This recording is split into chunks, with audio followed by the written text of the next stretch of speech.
For me, I would say mainly my hearing is my primary. And of course, I read Braille. So I use touch for that. But what's interesting is I would say my sense of touch in my index fingers is better than my sense of touch in my other fingers because I use that for Braille and I've developed that sensitivity in those fingers.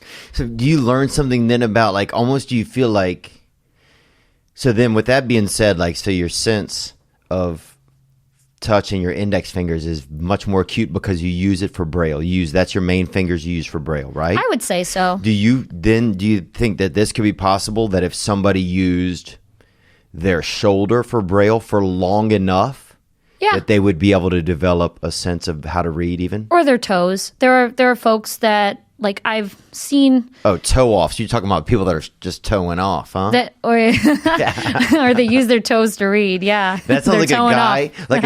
That sounds like a line a guy would use on a girl. You know, like, hey, I can use my toes to read. Oh yeah, like a pickup line at a bar. Yeah. Let me read your shirt. I can use my toes. You know.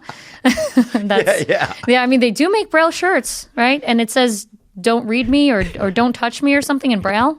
And then as you're reading, you realize that. Oh, yeah.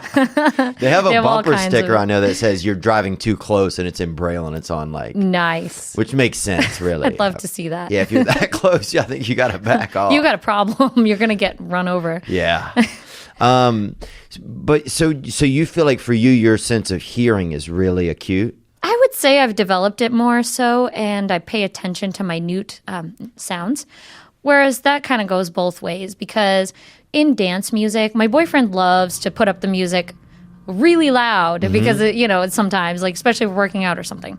So there are, in dance music, high-pitched, buzzy noises that almost sound like an electric chair, you know? And it's painful. Like, the louder it is, the painful it is. And I just have this, like, instinctual, recoil reaction, put my hands over my ears. No. And he thinks it's the funniest thing ever. Who makes some of the most painful music out there? Because obviously you have very acute senses. There is a German band that I've heard. I think it's called Republic One or something. Oh, yeah. And it is. I sit there, I'm like, no, turn the volume down. And what about an American artist maybe? I mean, that makes some really, really, just some real junk. Like, I mean, I'm thinking, for me, it's Nicki Minaj. Oh, yeah, some of her songs are interesting. I could see that. But is there a band or something that kind of, you're like, ugh? I would say probably some of the death metal bands, like... I used to love death metal, so I'm not trying to rag on them here. But Cannibal Corpse, for example, they got some. It's just painful high notes in the solos. And they don't want you to live through the songs. A lot of it sounds like. No, they want you to become a Cannibal Corpse. Yeah, they have ulterior. It sounds like they have really ulterior motives. Yeah, I think so. Is there? It's just so interesting. So it seems so to your sense of hearing. To me, would almost be like it would seem like a superpower almost a little bit. I don't know. I mean, if I were Daredevil and had a weapon in my cane, that'd be awesome. But no, I wouldn't say it's that good. But it does certainly help in picking up cues and what's going on in the environment around me. So especially for navigation, I use my sense of hearing. Let's say there's a waterfall that I know I'll have to pass or keep behind me as I'm traveling forward. And then there's an ice cream parlor and they play particular music. And there are smells associated. All of that not only triggers memory to help you sort of map it out in your head, but it gives you a constant that you can rely on as you're traveling. Or even when you're watching films without audio description. Do you feel like a detective a little bit then? Like every day when you wake up, do you feel like almost like Inspector Gadget a little? Because you got to kind of like... That would be cool, figure actually. It out. Hey, maybe that'll make my mornings a little easier, especially when the week drags on and I just want the weekend to be there so I can enjoy and record and have fun. Ding, ding, ding. Yeah. Hey, I'll try that. That's a good suggestion. But do you feel like I'm just trying to think of what it's like to not to not have sight, to be blind, to be sight impaired. Like I'm trying to think of like if my brain would wake up every day and the world would seem like more vibrant. Yeah, is that what it seems like? It can, certainly, especially if you're looking forward to the day and you're in a great mood. It can definitely seem filled with a lot of different things. It can get a little overwhelming sometimes. With, not having sight, you mean? Yeah, if you're in a loud environment, for example. Oh, yeah. Like being at a bar or a club, even at a convention or at like a Chelsea Handler. Yeah, listening concert. to her. Yeah. Yeah. Yeah, sorry. Just sometimes slips out of me. But so places like that, because why? There's too much going on. There's too much. Yeah. And sometimes what helps in those situations, because it's hard to navigate if there's flashing lights, like at a carnival, loud music, a lot of people talking, it's hard to orient yourself. So what I'll do is if I'm standing somewhere waiting to navigate, I will put my hand on something that doesn't move, some solid object like a chair or table, and just stand there and kind of listen and try to figure out where stuff is. Or, if possible, navigate when the environment is quiet, map it out for myself, and then it's not so, crazy. Yeah. But the dog, actually, my dog here, Naboo, yeah. She's very good at navigating outside. So if I'm in a loud restaurant, which happens a lot, loud music, I'll just say, okay, Naboo, outside, find the door. Come on. Do you want a treat? Let's go. And she's... she finds the door. And she helps you leave. And she's very beautiful. Oh, thank you. And she also, I noticed that she has very beautiful eyes. Yeah, she wears makeup for me. Does she really? I don't have to. She has, not real makeup, but she's got markings around her eyes. And it looks like eyeliner. That's what I've been told. It's so funny when I met her a few minutes ago, when you introduced me, the first thing I noticed about her, I never noticed about, I'd seen some animals with pretty eyes and stuff before they got Smushy the cat has some beautiful eyes. He has an Instagram page, but she has beautiful eyes. Like Thank you. It's almost, at first I was like, holy smokes, like did you guys swap eyes or something? Like, 'cause she's got some... Like, it's just crazy. It's almost like that you were carting around a real set of freaking peepers right there on Naboo. Do some animals? Do you get a different sense from certain animals than other animals? I'm just wondering, like, if you can get different senses than I can from animals. Do you mean like bonding type or their intentions? Yeah. Do some animals feel to you like what does a dog seem like to you? Oh, they're very lovey. Usually they pick up on our emotions and our body language as well as facial expressions really well. And the body positioning, like where their tail is positioned or how they're laying sometimes, or even the enthusiasm of how they greet us, those can tell us a lot about how they're feeling. And I find myself talking to her like she's a real person, all the time because she's with me everywhere I go. So, wow, that's so interesting, though. And now, what about a cat? Do you have the same interactions with a cat? I used to have a cat when I was a kid, and I had a very, solid bond with her. She was an outdoor cat, and she would sleep on my in bed with me sometimes. Or I used to carry her by her neck, I guess, as a kid. My mom told me. Oh yeah, which is not the right way to carry a cat. Very. But she never cared. Like, she was so sweet and chill. She didn't. Was she alive? Protest. It sounds like. I know, right? If you were carrying her by her neck, it could be. I know. That was a little bit of, just didn't care. But animals got along with me just fine. Do you get different vibes? Like, can you get a different intuition from, say, like a snake or a frog? Do you feel like they have... I'm just trying to think of... Actually, snakes kind of freak me out. Yeah, me too. I used to like them as a kid. But then when they start wrapping around you, the more you know about them and how easy it is for them to just choke you to death, the scarier they are and more intimidating. I think reptiles are hard to read. Some people have a knack for it. Me personally, nope. I have no idea. I just always feel like I could be in danger of getting, I don't know, squeezed to death any moment. Right. There's no ability to kind of know what they're thinking or feeling. Not with reptiles for me. That's so interesting. Yeah. Yeah. I can't read them. They're so cold and detached. And it's all about what they want. But a cat also, I feel now that I'm adult, they're okay. I'll pet them, but I don't trust them very much. I'm more of a dog person.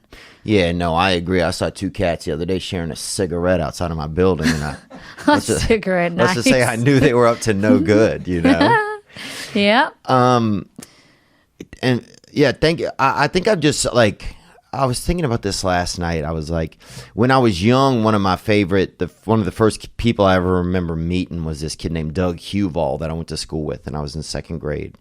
and he had a stutter.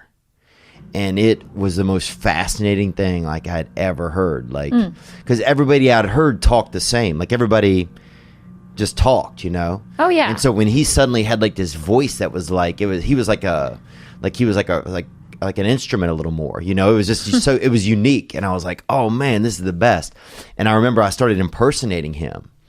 And then the teacher at school thought that I was making fun of him. Right. But I wasn't. I wanted to be like different, kind of like he was, you know? I wanted to be, I don't know. Unique, yeah. Yeah, it just seems so unique to me.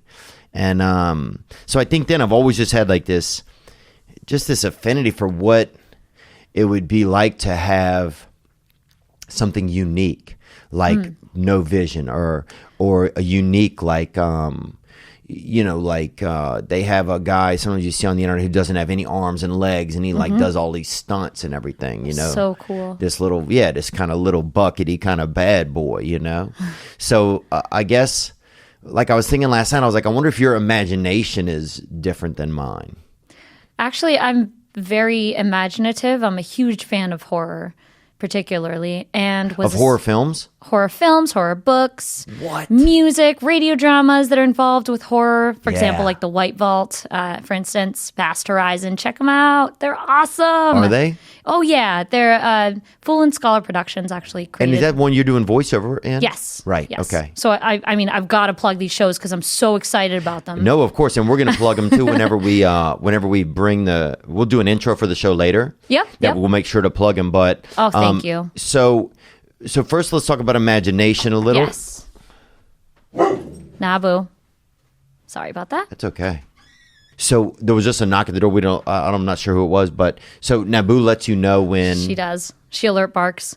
She does. And actually, what's funny, I work at Perkins School for the Blind at the Perkins Library, and at work, if somebody comes by my office, she's like, whoa, whoa, whoa, whoa, like she gets all worked up. She barks maybe 5-6 times, but quick, just to let me know they're there. Can you tell the tone, even down to the smallest level in her bark, like if she's trying to, if she's trying to be like alert you, or if she's trying to let them know that you're there, or like you able to notice different levels of like intonation that she has in her voice? Yes, I am. For example, if she's startled, she'll do a very quick, short, high-pitched bark. And then if somebody comes by that she doesn't like, she'll get up and walk over to them and just be like, you know, just like growl. Oh, yeah. Get out. That's like my mom. My mom used to do that when I bring this kid Wayne over all the time. Just growl. Yeah, she would. How dare you? Get them out of here. Oh, yeah, dude. And he was a bit of a deviant. But yeah, your imagination, like I was thinking last night, I was like, my imagination is almost kind of limited by colors. You know, I wonder if like my imagination got caged up, you know, because it's like limited a little bit by knowing like what a lot of different colors are and how the world is kind of, or how the society we live in is kind of built, you know? Yeah, well, you can definitely expand all that, like noticing smells whenever you're somewhere, let's say out and about, walking by shops or something. You can smell all the different things coming out of a shop, and sometimes you can even tell where you are based on the smell. So just starting to notice that in your own life too. Actually, meditation exercises help with that. Mindfulness, where you notice, oh, I'm having this thought, or I'm thinking about what I need to do, but I'm just going to let it go and think about, let's see where my thoughts go naturally. And what do I notice around me? Like something like a sound of a fan can be soothing, kind of white noise, intermittent, can cause your brain to focus harder on a task that you're working on. And that's all mindfulness. So doing something like that can help you get to that same level that I'm mentioning, where you're discussing all the 5 senses and how they how they work together to create that multisensory picture of where you're at. Yeah. So, but in terms of imagination, actually, my friend and I, as teenagers, we used to get on the phone, and this is when people actually used to talk on the phone instead of texting and Instagramming and tweeting to each other. we would sit on the phone for hours. I kid you not. And sometimes we would do online mud games, where that is like a D&D sort of online. Mm-hmm. And now that's Dungeons and Dragons, you're saying. Right. Okay. Yeah, similar and you to can that. play these how? Because... So you know how online they have a graphics system and multiplayer verse, etc. Mm-hmm. This is all done through command line. So you modify it by going in... you bring up like a command line box, kind of like we used to do with DOS back when. HTML, where you can enter in code. Mm-hmm. And you enter text commands, like the old text adventures used to be in the 90s on the old DOS systems. And you would enter commands, and then a lot of the games now, you can insert a sound pack, which would take the place of some of those longer command line prompts. And we can listen to sound effects in 3D space and figure out where we're at. Environments and things like that, spells, all of those have sounds related to them. Ah, I see. So by adding in sound packs, you're able to get like more of an experience where you can actually enjoy a... multisensory. Like a video game experience, kind of. Now, so with virtual reality kind of looming, does that seem very exciting to like the blind community? Oh, yes. Deep End Games actually produced one called Perception. And it's about this main character who's blind, and she's got to go to her grandfather's house, go through it, and solve the mystery of what happened to him and how he died. Wow. And it starts off, it's fully voice acted. It's 3D audio space. And I contacted them. I was like, hey, guys, you're awesome. Like, how do I play this? They're just like, we believe it's accessible. Let us know, So I've got to get my nephew to help me out here. And what's it called again? I'm going to write that down. Perception. Perception. That sounds really, really interesting. Oh yeah. The trailers are amazing, and the voice acting is spot on. And so when you're listening to these types of things, I mean, you get everything from sound, right? I mean, you're not able to. Yes, and then you have like some kind of extra.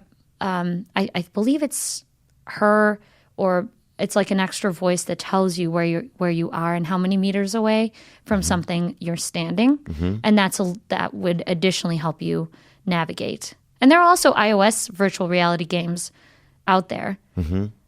And are you able so a virtual reality game? Like for me, I would take the visual set, like the goggles, and put them over my head, over my eyes, and then I would have the headphones on. I would listen to the experience, but I'd also be able to see it. For you, what is that experience like? It's more just sound-based? It's more sound-based, where you would have the set of headphones on and everything would be in binaural audio, which is a simulated 3D space. Oh, wow. Okay, so it's a different type of audio specifically for people that are hearing impaired?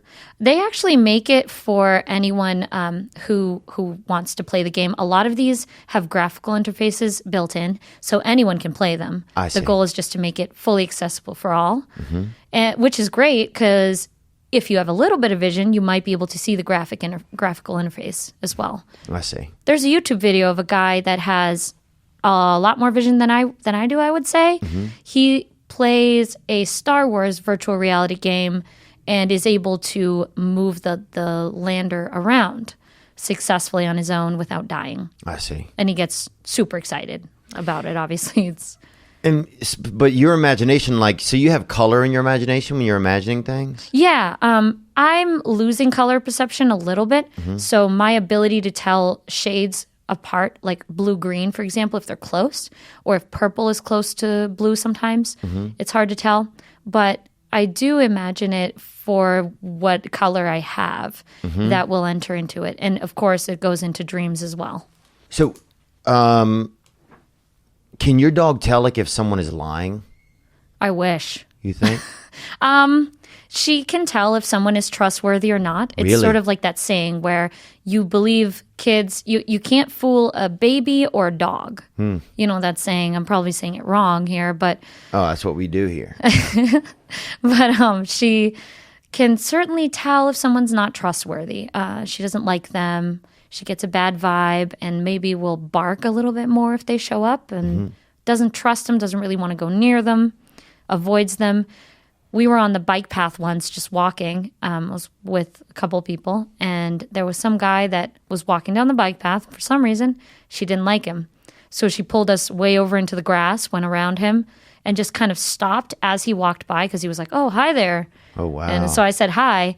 And she just stood there and just didn't want to move until he walked by, just staring at him. And you were able to just kind of feel that vibe from her and take those cues 100%. Yep, because she was standing very still and kind of tense. Right. And you trust her wholeheartedly. Like there's no like, unless it probably comes to a treat, I'm guessing there is no misconception about what her intentions are. Yeah, she's pretty spot on, trustworthy dog.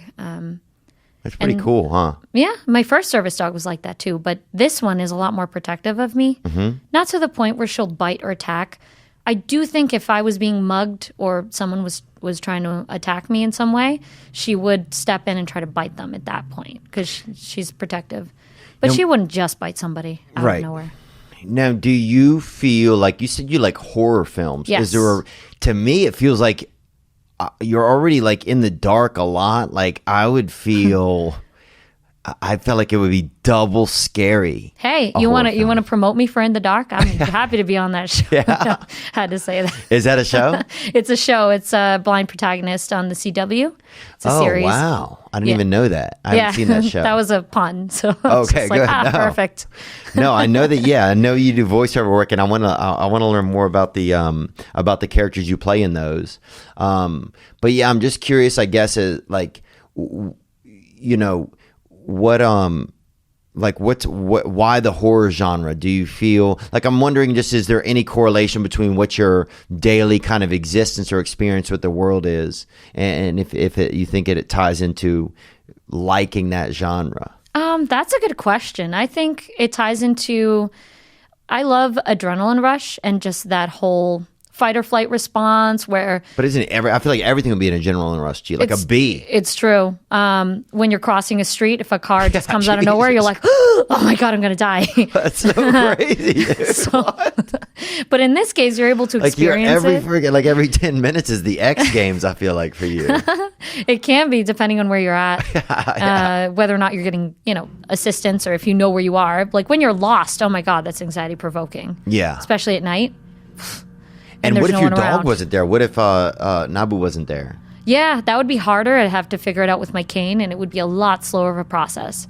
I'd have to slowly map out my surroundings and find, let's say, the nearest street crossing and then the nearest building and ask for help. Like, just go in. I've done that before. Oh, I'm sure. Yeah, like Lyft, Uber. A lot of drivers don't speak the language very well. Mm-hmm. They don't understand a lot. Like, what do you mean, the language of sight or the language of just English? Yeah, English, yeah. Oh, yeah, there's a lot of dudes, and they don't speak any language, a couple of them. I know, right? Yeah. I've had some guys that don't speak anything, dude. You pick a letter of the alphabet out of a hat. They have no idea what you're talking about. Exactly. They can't read signs. Yeah, they can't read anything. Yeah, I know. It's frustrating. Yeah. So I went to the Chelmsford Center for the Arts once, and they dropped me off. Like, the guy had no idea. He's like, building? I'm like, sir, I need to go to the Chelmsford Center for the Arts. Here's where it is. Like, this is what it looks like. There's a sign right outside. It's huge. You can't miss it. I'll tell you. If I can see it, I'll tell you. He's like, a building? Oh, no building. No building. I'm like, yeah, obviously. I can tell as well that there's no building. We're in a parking lot. Like, come on. Yeah, let's drive around the parking lot. Let's find it. No building. Yeah. I'm like, all right, see you later. See you never. See you later. That guy's. You're getting a 3-star rating. Yeah, sorry, buddy. Do you find that? So more about that horror genre. Sorry, let me think, because I'm not that good of a thinker. But more about the horror genre. So is it? Because, yeah, when you said that, like crossing a street, I can't even imagine not being able to see and crossing a street. Right on red is not a fun thing. And that but it would just be so scary. Like, you don't know if the guy over to your left is like not paying attention, or he's coming in. And a lot of people are on their phones, so it's more of a risk for anyone crossing. Now, can you feel that vibe if somebody's on their phone? Does that feel like a different vibe than somebody just sitting there? Like, say if I'm just sitting here. Yeah, unfortunately not. I can't tell that at all. It just looks like they're sitting waiting to proceed at the next cycle. Right. Usually, but what does it feel like? Can you get a feeling from it, though, is what I'm saying?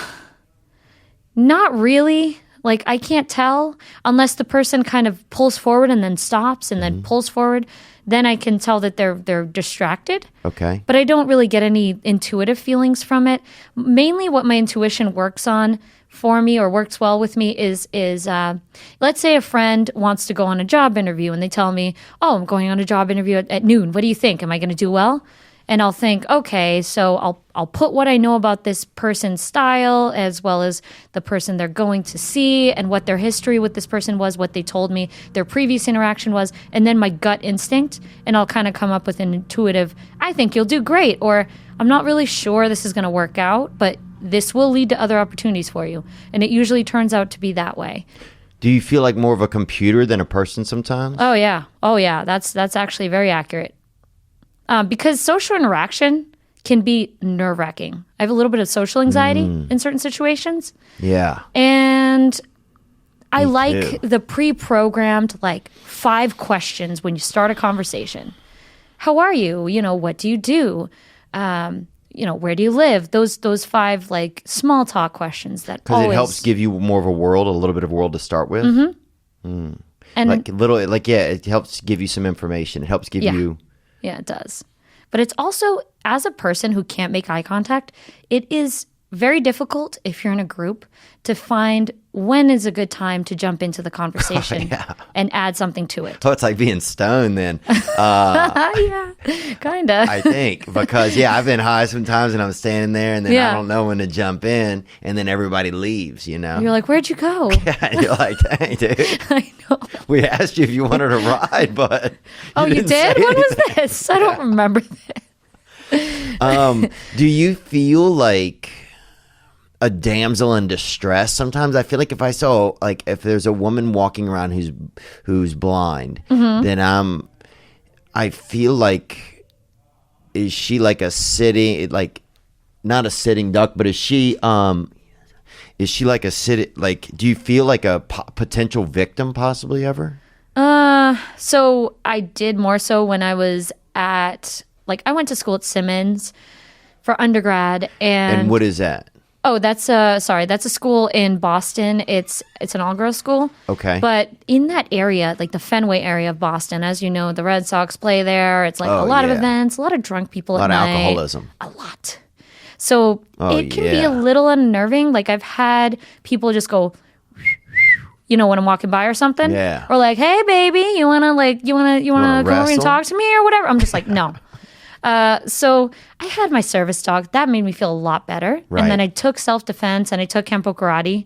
So it's I know the basics. I know how to shove my fingers into somebody's eye sockets. That will stop them right away. Or, you shove your fingers up their nostrils. Oh, and you just go boom.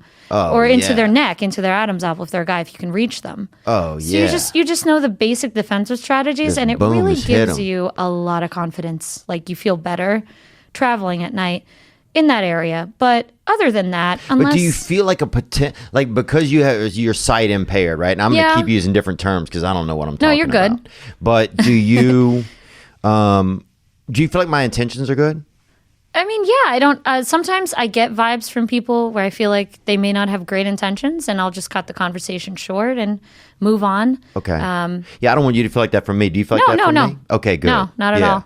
No, I know that I know you do voice acting. I know you do podcasting, or in that universe. Yeah. But I mean, I never got to spend time with someone that couldn't see. So I've just always been curious. No question is a bad question. Everything is fine. I don't get offended or anything. I'm happy to try to give you a slice into what it's like. Yeah. Although every person who is blind has a different perspective on their life, depending on where they're at. Really? Oh, yes. Now, when you say where they're at, do you mean where they're at in what? So in terms of how long they've been blind, when they lost their vision, whether or not they have some usable vision, or if they were born with no vision. People who are born with no vision, their concept development is, depending on who taught them and what school system they were at, they may or may not have concepts of different things, like what certain animals look like, for example. And so were you on that scale? You have some concept. Some concepts, yeah. There are some things, for example, when I read in books where it says, so-and-so's eyes sparkled with amusement. I'm like, what does that mean? How did they sparkle? Does it, did they have more tears in their eyes because they were so amused? And so the light was catching off of the tears and glistening on their eyes? But I have actually Like one time I was holding my niece when she was a baby, and I was looking at her eyes, and I could see the sparkle. It was like the first time I could see that. It was so cool. Oh yeah, babies have more of it. Yeah. I think to me that thing is like it's like a light behind somebody's eyes that's like not like a moisture thing. To me, this is just my perception of it. Yeah. And it's like something of like peacefulness or comfort. Oh. So I think you see that, or like excitement can sometimes like flare it up in people. In younger people, I think excitement flares it up. In older people, I think sentiment or like nostalgia. Nostalgia, that's a great one. Joy, like things like that. Really kind Happiness. of yes, Nice. happiness. Things that kind of mold like or fluff your emotion. Oh, Like positively, I think those are things that would add like a sparkle to somebody's eye, maybe. Oh, that's sweet. You know? Yeah. Yeah, just like now what about like would you close your eyes ever, or are you just like there's no point in it? Oh, well, because I have some vision, yeah, I do. I close my eyes like when I'm going to go to sleep, or let's say sometimes I'll be light sensitive. So if I don't have my sunglasses and it's super bright out, I'm on the beach and the sun is glaring off the sand, throwing up light. Oh, it's yeah, I just hate that. agonizing. Ugh. So I close my eyes. So what does that feel like for you? That just feels like an intense, it's just an intense, like what, whiteness kind of color? It kind of like, well, because I mean, I can see general colors. So let's say I'm looking at the yellow sand and it's just a lot of light. It kind of washes everything out. And it's, unless I'm squinting really hard and my eyes start tearing, I'm unable to really make a lot of other things out Right. for long before my eyes start to water. So at that point, closing them is the best. But it is similar to just this glaring white field of light. And then I close them and it's red because, you know, that's when you close your eyes, that's what you see. It's bright. And now what if I put like a woman like 50 feet away from you, okay? And I put your mother 50 feet away from you, right? Yeah. Do you think you would know the difference between the two of them? If they talked, yes. If they didn't say anything at all? So if I could Like, can you feel that you're... I'm just trying to get an idea if this makes any sense. Can you feel like that your mother is close? Like, you know what I'm saying, kind of? Through the feeling wise, no. Because, like, I don't have any extra sort of intuitive sense of who is who unless I have some additional cues. Okay. So it would depend on the contrast, the lighting. Like, if it was decently lit but no glare. Let's say, like, an overcast day, cloudy day, and somebody was 50 feet, but the background was not complex. So I wouldn't get confused by trees or houses in the background. I see. You have to be very specific. Exactly. Very just like nothing almost. Right. Yeah. So, You like, might be let's able say to they were figure it standing on out. the beach, right? They were standing on sand, and there was nothing else to clutter the background. I would be able to see them, but then if I could preview whose clothing or outfits looked like what, and if they had very contrasting compared to each other outfits, I'd be able to tell, okay, that's my mom standing on the left, and this is mystery person number 1 on the right, you know? Because they're wearing a white shirt on the right, my mom's wearing a red shirt. Right. Like, so the little more clues you have. So it's a lot of clues. A lot of puzzle pieces, so the detective analogy earlier was good. So it's a lot of clues when you can't see. A lot of cues and things you put together. Do you find that, or do you get any sense that certain cultures are friendlier than others? Oh, certainly. Like in the UK and here in the US and Germany, they're very inclusive of people with disabilities in general. And the UK in particular has made a lot of wonderful strides, like audio description captioning, for example. Wow. They audio describe like double the amount that we do and that we're mandated Oh, they're to do. chatty. I mean, they are chatty. Yeah. Especially if they've been drinking. But no, I'm making a joke They're there. So, friendly. So they have, so you're saying that the UK really is kind of the leader in that sort of world? I would say the UK, Germany, you know, they've done a lot to include people, and even Switzerland, I would say. And then the US, definitely. I hope it continues to go that way.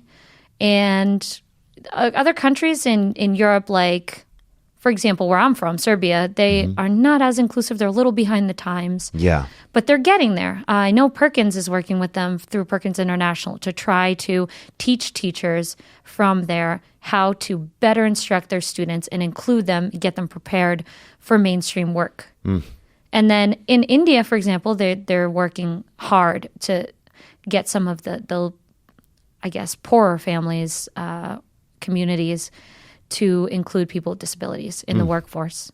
So it's getting there. It's just the first world countries have to help the third world to get there. Well, and the problem is also we can't get half the first world people to freaking get a job. No kidding. Or to go to work. Jeepers. Yeah, we need to help our own people. It must be. Can you tell, like, when you get a vibe when you're around someone who can see, who has all the faculties, and they're like, oh, they're not even trying? Yeah. Sorry. No, it's okay. Yes, definitely have had that experience before where people complain that they can't find a job, but they're not really trying. Like they're just collecting the unemployment, you know? Yeah, you're like, I can't find I'm like, I'll take any job here at this point. Like any additional side gig would be welcome. But you're not, what do you want me to do? If you aren't sure, then you are gonna be. Because the truth is that this past weekend is brought to you by Skillshare. If you're somebody and you're walking around and you're like, dang, wish I had some skills, well, get some. Skillshare is an online learning community for creators. They have 25,000 different types of classes, design, business, more. You'll discover countless ways to fuel your curiosity, creativity. Get excited. You have find a passion in your head. Look inside of your head right now. What's your passion? And go look for it on Skillshare. They have classes in social media marketing, mobile photography, creative writing, illustration. It's like a new college. Get the skills you want. Apply them to your world. You want to learn filmmaking? Try low-budget filmmaking, dude. You know how many shite movies are out there? You could make one. Tips and tricks for an indie look. It's one of the most popular courses. Join the millions of students already learning on Skillshare today with a special offer just for our listeners. Get 2 months of Skillshare for free. That's right. Skillshare is offering this past weekend listeners 2 months of unlimited access to over 25,000 classes for free. To sign up, go to Skillshare.com/Theo Von. Again, go to Skillshare.com/TheoVon to start your 2 months now. That's Skillshare.com/Theo Von. And now let's get back to this beautiful blind episode. You mentioned earlier that you have a boyfriend. Is it? I would imagine that it's. Let me think about what I think when He's also visually impaired as well. He is? Yes. Well, he's missing out. I'll tell you that. You're a beautiful young lady. Thank you. That's appreciate And I'm not trying to. I mean, I'm always trying to hit on everybody a little bit, but at the same time, I would never be disrespectful to your boyfriend. Oh no, no worries. Yeah, I think I'll say this for myself, especially when I was young. I would probably be scared if someone was blind, Uncomfortable, I get it. Yeah, and I don't mean this in a negative way. I'm just trying to be earnest. I would feel... No, yeah. I was probably scared. I was probably... I didn't know what to do, I would think. Yeah. If I go engage with them, am I going to mess things up or something? Like whatever's going on in their world? Like, am I going to... Hey, you're not alone. A lot of people don't know how to approach the blindness community. I think on our end, what we could do better is communicate what we're thinking and how we're feeling, because our body language is a lot less. Like a lot of us sit still or don't move a lot because we don't have the concept of, like, for example, Italians, like they talk with their hands or like moving around like this and whatever. For us, we don't really have that as a natural part of our lives. Like we don't move gesticulate. Too much. Gesticulate, yeah, that's good. And that's off-putting to others who have that as part of their, or they get cues from others how they're feeling through body language. 100%. Yeah, you get a lot of that. Yeah, you get clues just from somebody's activity. If they're, you can get a lot more clues. Yeah, I didn't realize how many clues it is. Oh yeah. So it would be good on our part to communicate, oh, I'm not upset. I'm just, I'm thinking, or like, I know my face probably looks like I'm pissed off right now, but I'm spacing out, or I'm not really, I'm thinking about what I have to do at work tomorrow. I'm not pissed at you because sometimes our facial expressions don't match how we're feeling or what we're thinking. Wow. And that can be off-putting to people. Also, I had to be told this because I used to like sit like this, where my hands were across my stomach, crossed over myself. And that looks like you are closing. Pregnant. Or that, I guess. No thanks, not for a couple years. I'm pregnant. Yeah, and those girls is usually about 13 years old. So, oh man, different times. But to you, people would. What clue is that giving off to people? That I'm closed off and not welcoming interaction. Yeah. So you have to sit very open, like your arms have to be out to your sides. I've actually read a bunch of stuff on body language just to try to understand the concept of it. And then a lot of people also, when they shake someone's hand, if they're blind, like they're just like, oh God, how am I going to do this? So what I do as a person who's blind is I'll put my hand out first. And I'll be like, oh, nice to meet you. Yeah. Toward the middle of my body, because, you don't want to put it way out to the side. That just kind of looks weird. And you're exuding friendliness by taking the cue first and taking the awkwardness out of the situation. So it's just, we have to educate ourselves on body language and make it more comfortable. I love how you have just an ability. I mean, this is just such a neat gift that you see, that you probably, I think, as a person to seem to have, is to recognize your part in things. Like, instead of saying like, oh, everybody needs to do this or people could do this, it's like, oh, the blind community, or as a person that's sight impaired, we could do this. These are things. It's like, yeah, we all can. Soft skills. Yes. But we all can always help our own situation, even if we think something else is like really impairing us. Yeah. There's always like our own part in it. Kill them with kindness. That's the way to do it. Yeah. If you can. If you're grumpy that day, just don't talk. Yeah, or just kill them, huh? just, oh my God. All right, look, you got me into the horror film, so you're the one who's making me think of the dark arts in here. Take that axe, Oh my Take the hatchet. God. It must be so, I mean, if you're blind, do you feel like everybody could be a killer? Sometimes. Like there's so much more opportunity for you to think there are people that are killers. Like I can see people. I'm like, oh, they're not killers, Yeah. But for you, I feel like you could always be like fantasizing there's somebody in the distance with like a bow and arrow or something unique. Oh yeah. Sometimes you can freak yourself out that way. Wow. Like, oh my God, a bunch of zombies are going to break into this car and they're going to eat me. Yeah, like your imagination must be able. Oh, yeah. Does your imagination, is it very active? It's very active. Wow. Yeah, like if I watch a horror film, like for example, I just saw The Haunted, the series on Netflix. Have you seen it? No, I have not. Oh, it's scary. It is? Yes, a little too real. And so horror films, I just thought of this, because they have so many more sound cues. They do. And the sound design is amazing. Yeah, because it's trying to build up an emotion, whereas a lot of other things aren't really doing that. They're just kind of telling a story like point blank. Yeah, like Bird Box, for example, with Sandra Bullock. Yeah. Super amazing sound design with the sound, with the minute sounds that you would hear in your environment, only they're exaggerated enough just so that anyone can notice them.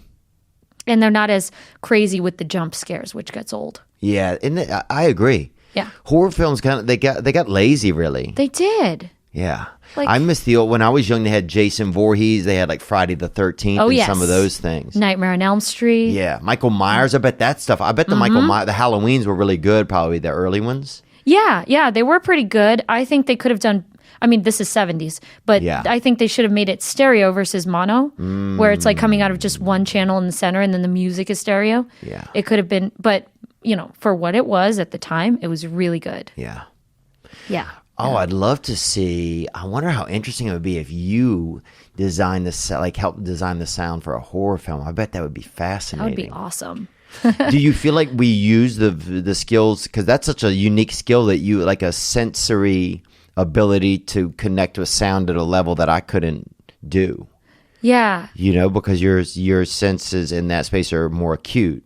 I wouldn't want to make it 5.1 surround like most movies are anyway, where it surrounds you like the... You wouldn't want to? I would. I would want to, yes. And I would want to make the... So you know how when people are on camera, the actors, unlike audio drama, they are in the center unless they're coming onto set from another room. That's when you would hear them off to the side. But otherwise, they're coming from the center. So both channels directly boom in front of you because the camera's focusing on them. What I would want to do is create like a virtual reality horror movie where you walk through like a fly on the wall and you get to hear these things happening and the people move around you in space, like 5.1 surround sound, because that would make it more real, especially if things were happening to you. And if you can make it like a 4D sensory experience where not only do you have the movie and the headphones around, everything's happening around you, but you would smell things like blood, for example. Yeah. Or maybe you'd have props to use along with the movie. Like let's say you have to kill the killer, so you'd be given a prop gun. Oh, wow. Something like that would be amazing. You can actually feel and have. Yeah, yeah. Huh. That would draw so many audiences, I think. Just maybe you're talking like 5D. I mean, maybe you're going, you need another D. Go all out. Yeah. It's just so, it's like, well, I wonder, does Hollywood come and tap into the blind community to learn more about sound, or are there groups that do that? It seems like it would be almost like a gold mine, or they would go to a mine that has the value in it. Is there any like connection? To my knowledge, no, but I do know that they have experts and consultants that they go to. For example, for the movie Bird Box, I know they went to a couple of people who are blind to inquire about how things were being portrayed, like Braille, for example, signage and things. I'm not sure on the sound design if they went to someone who's blind, but I am aware of a BBC. The BBC does like 3D audio radio dramas for their programming, and they did employ someone who's totally blind as a sound designer. That is one example that I can think of. And I know there are sound designers out there. I just don't know if Hollywood collaborates, but that would be great. That's a great idea. Yeah, because you guys are like hawks almost. Do you feel like a bird? Is there an animal you feel like a little that you kind of relate to a little bit more? Like, is there an animal you feel in the world and you're like, oh, that animal has a very similar experience maybe to mine a little bit? Or has that ever happened? And it can be a no. I'm just trying to wonder. Besides an AI, I would say maybe What's a an dog. AI? What is it? Like an artificial intelligence, a computer, Oh, like I see. A machine, cyborg. Because you feel a lot of times things are more like a machine almost. Like you have to get clues. Like you get information and then you're able to build more of a world, which is the same way people do programming. Yes. And you can reprogram your brain. So, for example, like habits you don't like, you can reprogram yourself to not like those habits that you loved. Now you must have a much more, because you're right there at the atomic. I bet you have more of an access to the atomic level of that than I would, because I'm out here in this comfort zone, just a damn sugar lizard out here. Whereas you're down there working with the building blocks more inside of your senses sometimes. So is it easy for you to do that, to like reprogram yourself? I'm just fascinated with psychology as a person, and I think that's just more of my own interest than my ability to work with it. But if you believe something, it's funny how the more you believe something, the more it is. So if you put something out there into the universe and say, oh, I want this to be this way, it will. Or if you have a negative sense of something, that the self-fulfilling prophecy will happen as well, which is unfortunate. But it seems like you get what you put out there.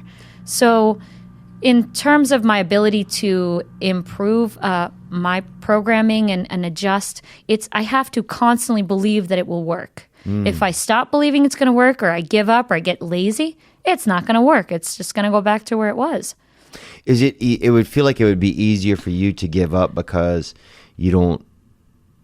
It just feels like it would be easier. Does it feel like that to you ever, or you don't know what I'm talking about? Is it? I think, you understand what I'm saying, kind of? I do. Like with depression, with getting down or yeah, anxious. I guess so. Yeah, yeah, it certainly can. Like in my early 20s through my mid 20s, it was a factor in my life, as well as high school, because I had a lot of challenges with math. Getting through math, I was just to quickly mention, I was mainstream, so I went to public school, and keeping up with calculus or pre-calc, trig, all that. Yeah. When the teacher was understanding and helpful, it was okay. I was able to work with them. The more advanced the concepts got, the less time the general ed teachers had to work with me on it after school, before school, etc.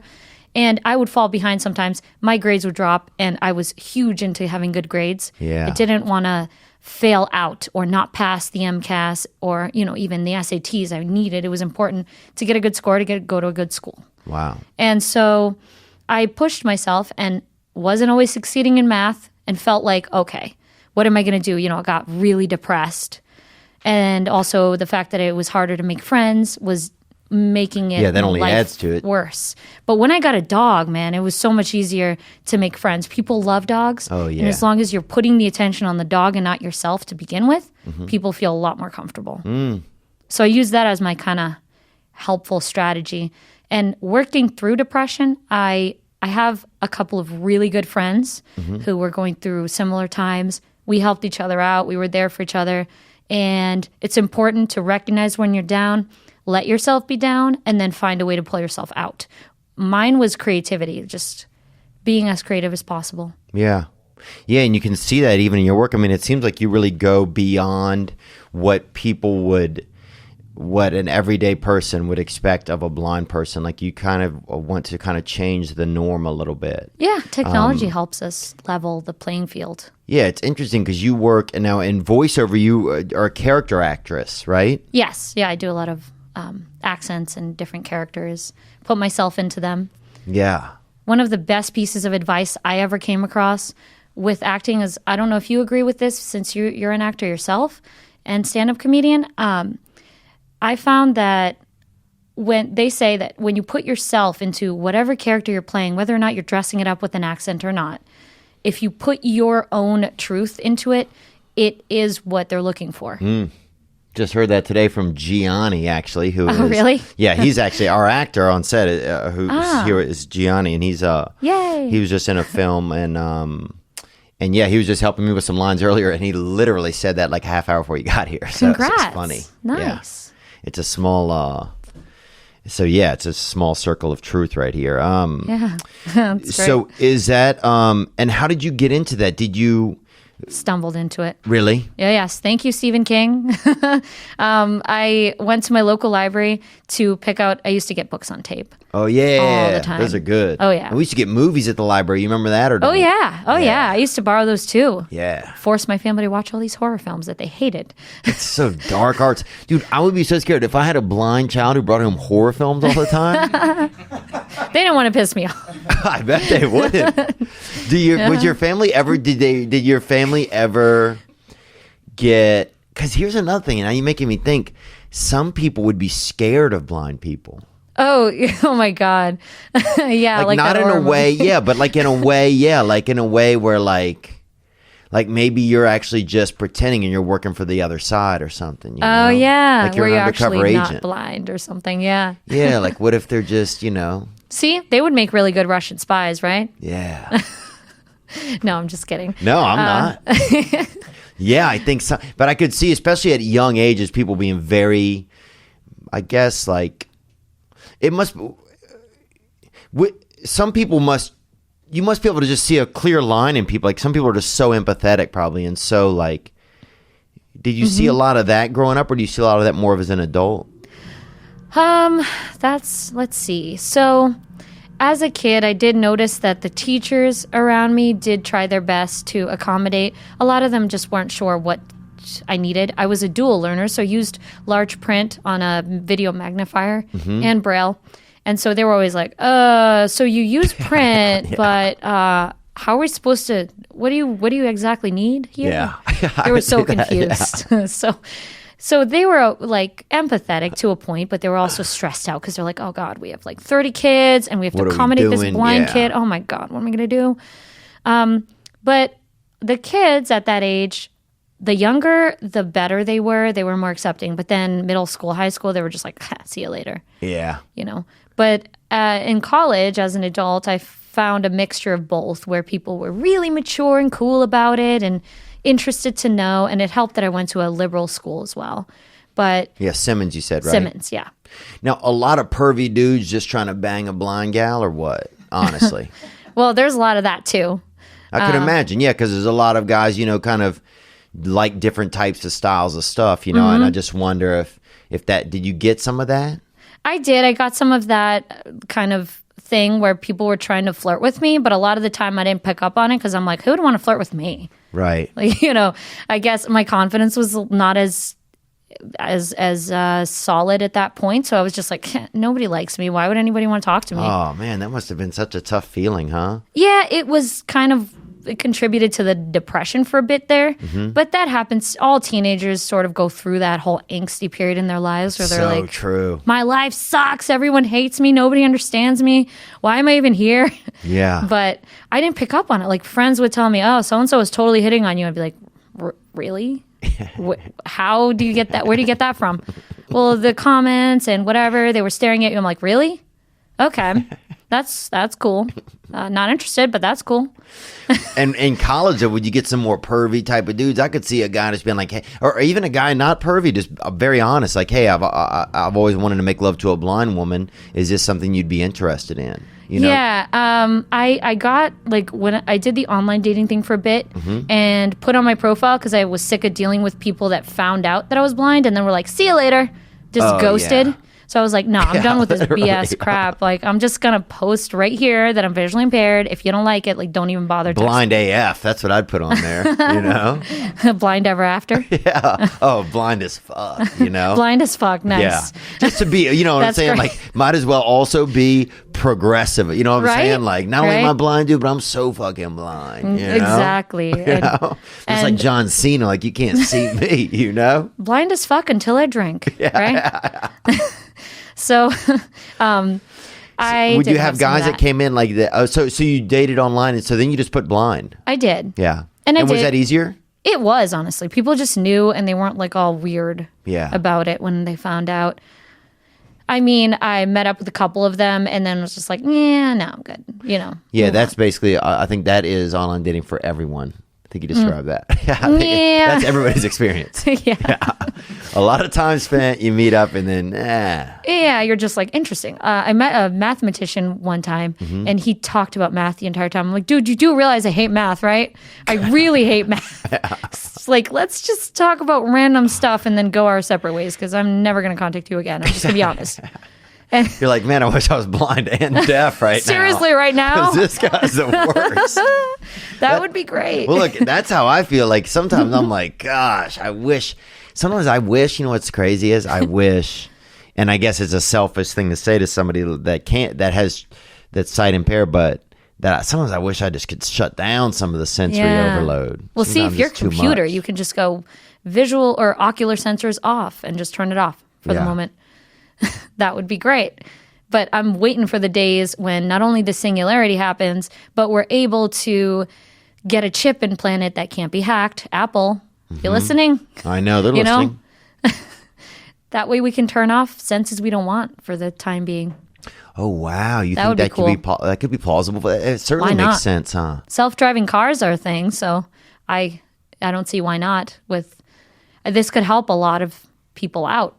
Do you feel sometimes like you have more of an intuitiveness to, I don't even know what, but maybe how people are feeling sometimes? Yeah, like are there intuitions that you just, if you had to just trust your own instincts or something, are there things that what can you do better than people that can see that, and maybe they could do it. Sounds like a job interview. They may be able to do it better, but they're not able to recognize it because they don't live in the same space that you do. Like, is there? Yeah, I know what you mean. And not even in a braggadocious way, but what do you feel like you have more of an insight into or more of a ability to do than people that are almost overwhelmed with sight or just that have to see all the time? Yeah. I would say focusing on one task. In our technology-driven ADD age, it's impossible for people to focus on anything longer than 3 seconds. We're kind of like Dory the goldfish, right? Oh, yeah. So from Finding Nemo, her memory's like a goldfish. Oh, yeah, I remember her. Yeah. Cute. Comedian reference, right? But we tend to get distracted very easily to different things and get bored quick. I would say that if I'm interested in something, I can focus on it until I'm done with that. So whether it is a particular song or a particular movie, I like to I really enjoy personally art, and I don't know if this is related to me being blind or if this is just a personality thing, but I love admiring people's art, whether it is through something auditory art like tap dancing or going to the Nutcracker and listening to an audio described version of the performance. I can really enjoy all the nuances of the work and the time that went into practicing and completely solidifying their performance to get to that point. Like Broadway plays, for example. I love them. I can pick up on people's voice. There's so much going on. There's so much going on. It's specific. Hamilton is hard to follow, I could tell you that. But, but it's hard to hear about on Twitter, too. I feel you. But I imagine that it's great. I haven't been, but it is. But the songs are Lion King was the last Broadway musical that I went to. Nice. But I could imagine that because there's a lot of stuff going on.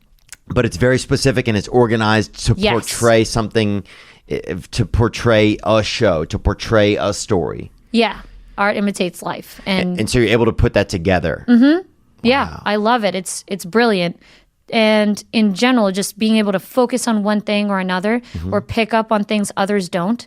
I've noticed that we tend to pick up on other sensory cues that folks didn't, maybe someone who's sighted, who's around us, did not, because they were focusing on what the person was wearing totally. You know, like, oh, so-and-so, you know, I love their hairstyle or whatever dress. It was this brand and this material. I'm like, I have no idea what you're talking about. But...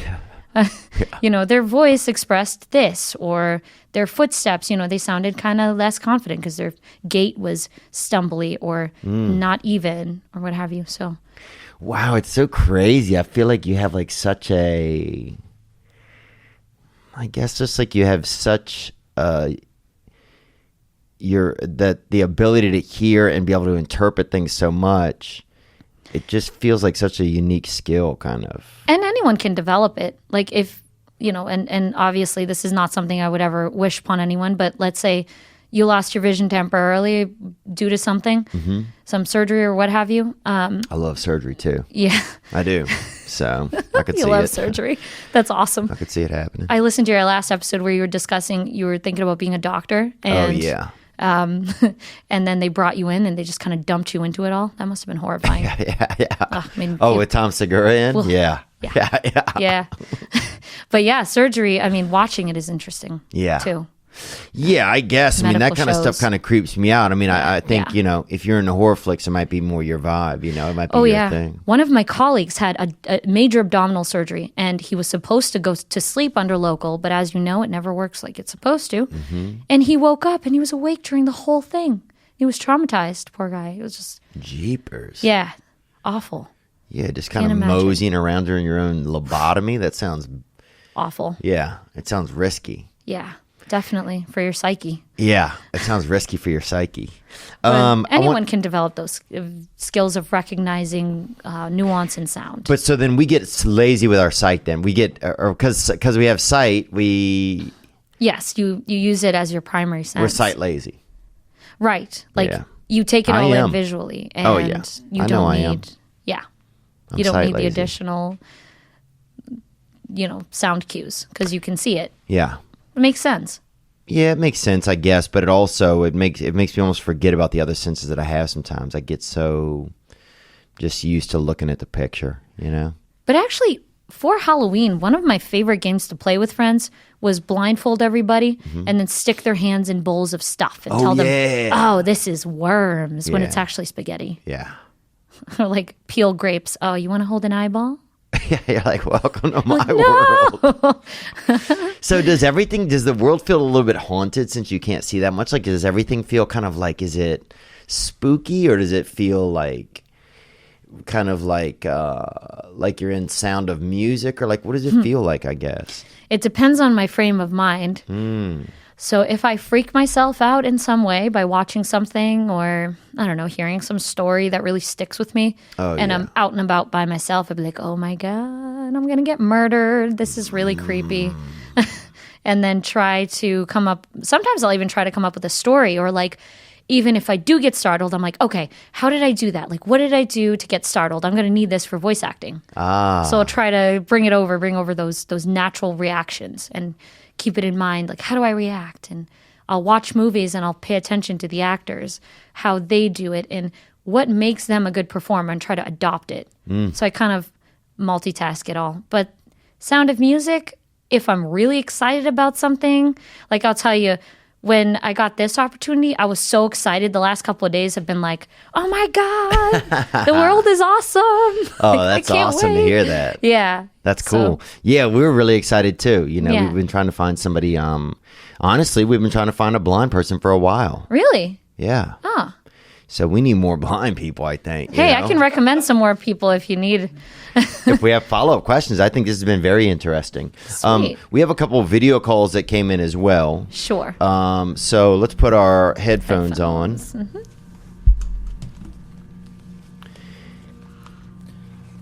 And this first one comes from Marco. Hey Theo, Marco from New Zealand. My question is, if there's one thing that she comes across every day that sighted people don't understand, that they could change to help her, what would that be? Gang, gang. Gang, gang, Marco. Thank you. That's a good question. Tanya, what do you think about that? So should I leave these on or take them off? Yeah, we'll We'll leave them on. more. We have a couple more. We have a couple that Okay. we had a ton actually. We procured a couple.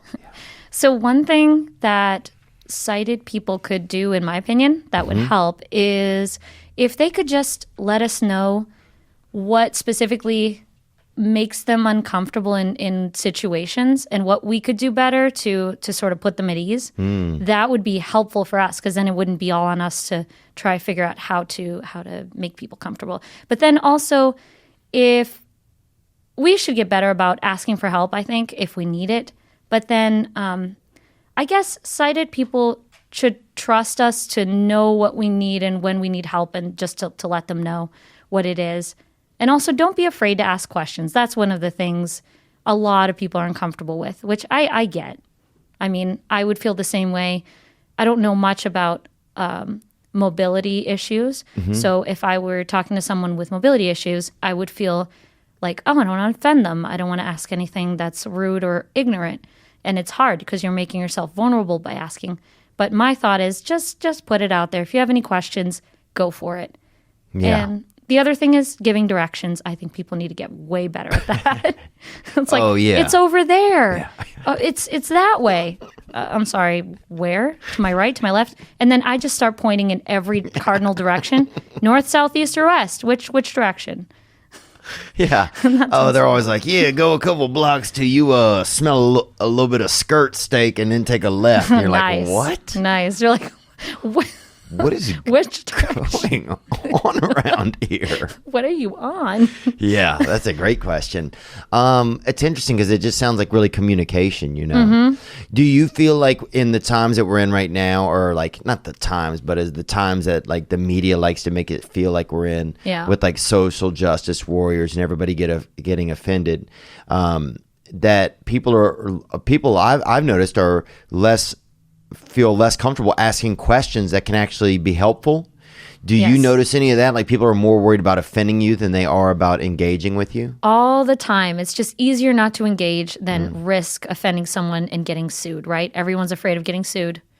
And that must come down tougher in even in your community, because, or not in this lawsuit way, but just, or maybe so, but also just that, you need more communication. Yes, I think communication for us is key, because we may not be able to tell body language or eye contact whether the person is interested in communicating with us or interacting. So just talking and literally talking everything out, which doesn't sound intuitive at all, because you guys are used to body language and just kind of, hey, I'm pointing at you, hey, you know, gesturing and what have you. So that's a big gap right there. And if we all just used our words a lot more instead of memes and emojis, I think we'd get more across. We need to go back to the 90s. I know, huh? Yeah. Back when there was some real, actually, information. I know. I miss that. Yeah, it's interesting. And now we have movies with all texting. Like the whole movie is texting and Skyping, right? Yeah. It's like, what is that even about? What is this? Yeah, that's regular life. I know. What else do we have? Let's take another question that came in. This was actually a Patreon question, so it was written. Patreon. It comes from Dalton Windham. He said, if you had perfect vision for just one day, what would you do during that time? Ooh, that's awesome. Probably,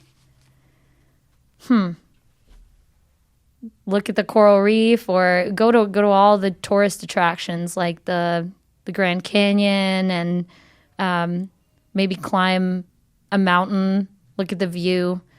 All the things that are visual, I would probably want to do. Like all the traditional, and maybe even, I'd probably want to be on set for a day and just act without having to worry about not meeting my mark. I'd want to incorporate that somewhere in that day.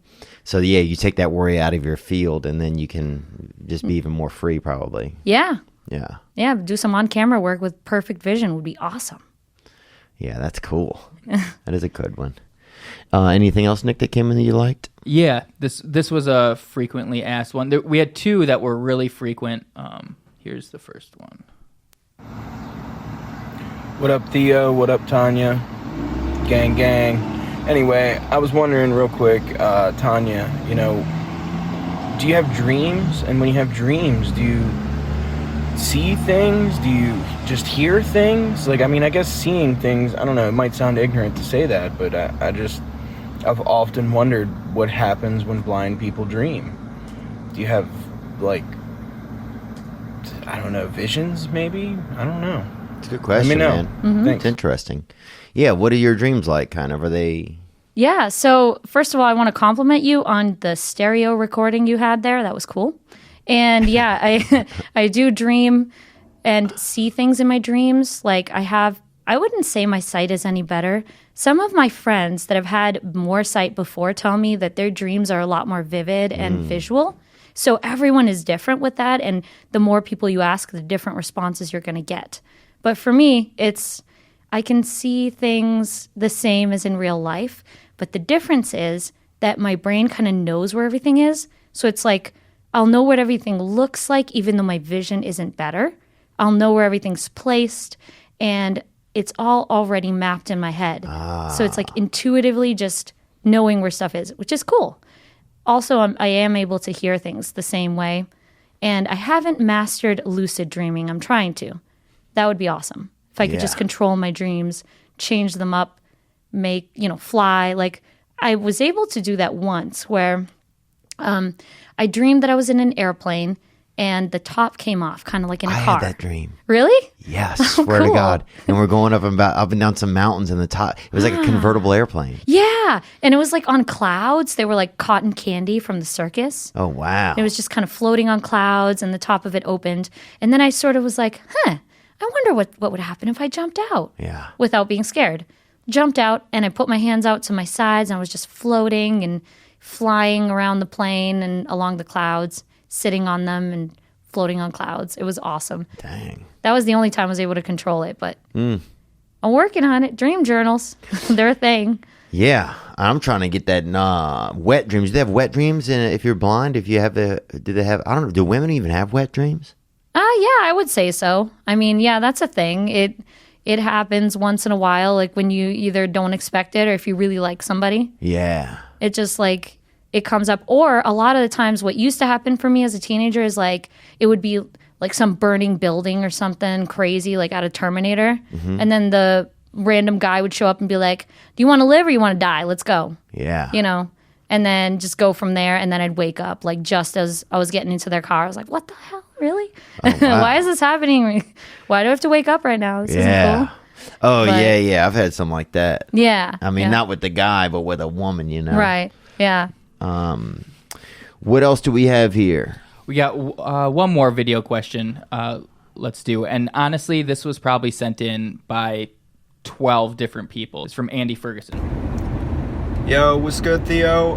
This is your boy Andy up in Portland, Oregon. What's up, Andy? I had a question for Tanja or Tanya. I don't know if it's a soft J. It's a question that has kept me up many a nights, just wondering, how do you know when you're done wiping? Gang, gang. Okay, so I guess that's if you're going to the bathroom, if you're going to the bathroom, how do you know when you're done wiping your body? That's kind of like the question where people ask when you're in the shower, how do you see to shower, right? Right. It's like you keep your eyes closed and you shower anyway. Yeah. It's one of those things where you can just like you use a bunch of toilet paper and then if you're still not, clean, then you get a bidet set, right? Yeah. And you just use that on your toilet and you're good and it's actually cleaner and you use less toilet paper. Yeah. But no, it's like seriously, you just wipe everything a couple times and you make sure it's not uncomfortable, and if it's not, you're good. Yeah. And you move on and do a couple extra swabs on deck, exactly. I feel you. Just like anybody else would. Dude, don't just do one time. I don't care who please you don't. are. Please don't. Yeah. You don't want to get stuck in the hair, Yeah, you got to tighten it up.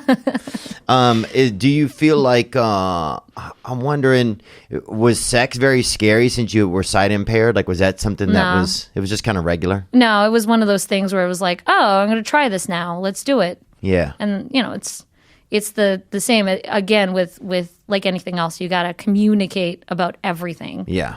And just be upfront. And it can be really awkward for sure when you're like it's your first time or whatever, and you're trying to learn your own preferences and things. It can be really awkward, but you've got to find ways to make things less awkward. So you play games. I don't know. You like maybe you do some role playing down the line just to make things fun. Keep things fun. And you have if you're not into it, you just got to be honest. Be like, hey, dude, not today. I'm good. And they tall too. Yeah. Oh. My parents are like these Adonis people too. They're like very hot, incredible shape. Yeah, it was like a nightmare to even be like a little ugly at any point in my life. Yeah, they have fucking abs now. Oh my! And they're in their 60s. Wow. Yeah, I mean it's that level. That's wild. Yeah. And did y'all live in like Newport or something around there? No, we didn't live in Newport. We lived in San Juan Capistrano area. Oh yeah, that's pretty. The train goes by there. Yeah. And it looks really nice. Or by San Clemente, is that right? Yeah. Yeah, sometimes I see the train when it goes by there. It's like I always want to get off right there. It just seems like a nice little like kind of romantic spot or something. It is. It's beautiful. So you go to school down there. And then when did you start doing stand up? So I started in my I went to New York for grad school to be a novelist. Oh, really? I didn't ever know that I was going to start comedy. There was no intention. I didn't see my first comedy show until I was 25. I had never been exposed to comedy. Orange County is not like a cultural hotbed in any way. It's just like wasn't in my sphere. Mm-hmm. And I started dating a dude right before I left for New York. White guy? Yes. Yeah. Why? Oh, I don't know. I'm trying to get some idea who the guy is. I just don't want to.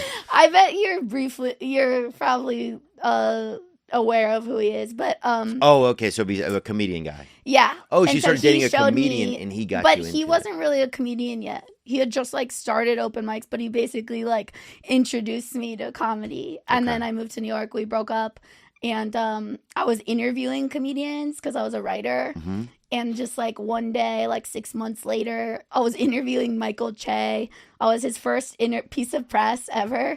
And like I was asking these questions that in hindsight were someone who wanted to start, but my brain hadn't told me that. You didn't realize that. Yeah. And then like a couple days later in the shower, I had the thought, and then I just started. And you just started where? Did you take a class? Did you go to a I took a class which they don't teach you anything. It's basically the only benefit is that no one else in there has done it. Right. And so you're not afraid of looking fucking dumb. And you're doing it. You're going to a place each week and doing it. I took a class. So you're going to a place each week and doing it. Yeah. So there's a lot of value in that. And at graduation of the class, was it one where you guys got up on stage at the end? Yeah. It was at Gotham.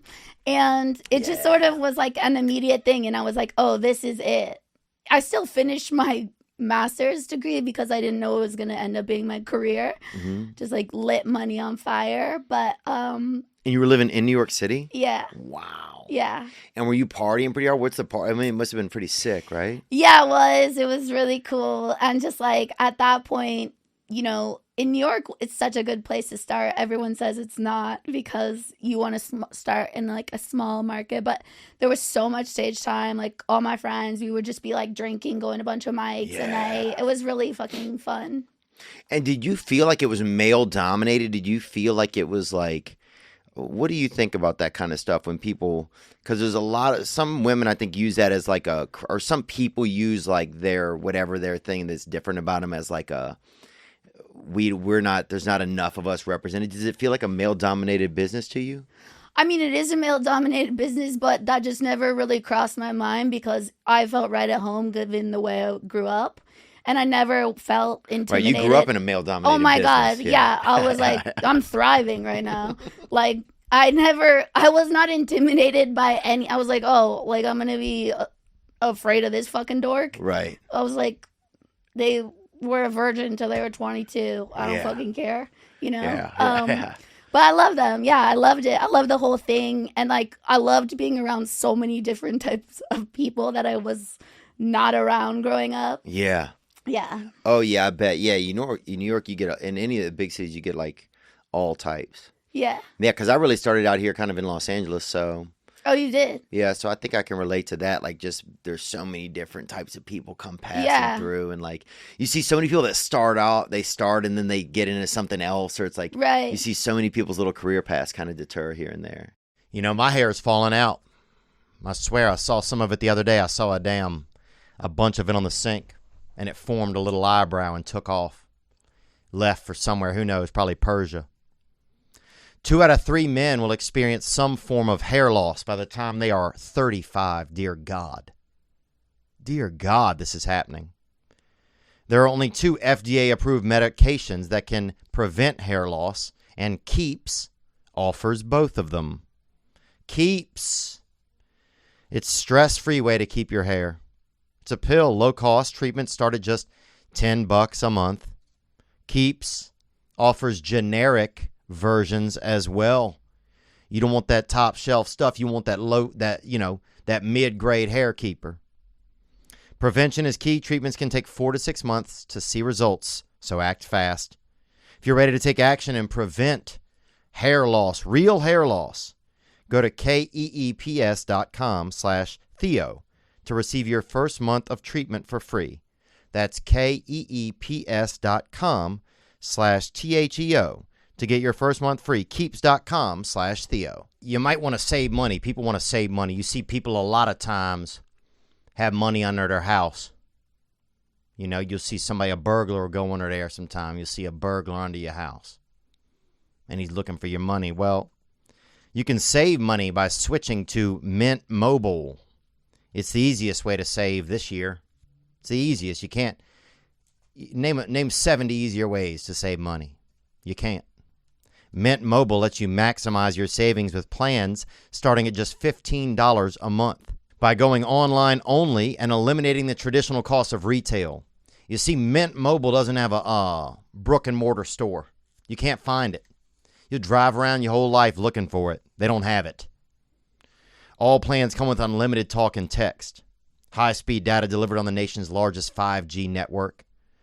No brick and mortar store. The savings goes to you. With Mint Mobile, you choose the amount of monthly data that's right for you. Stop paying for data that you never use. Switch to Mint Mobile and get premium wireless service starting at just $15 a month.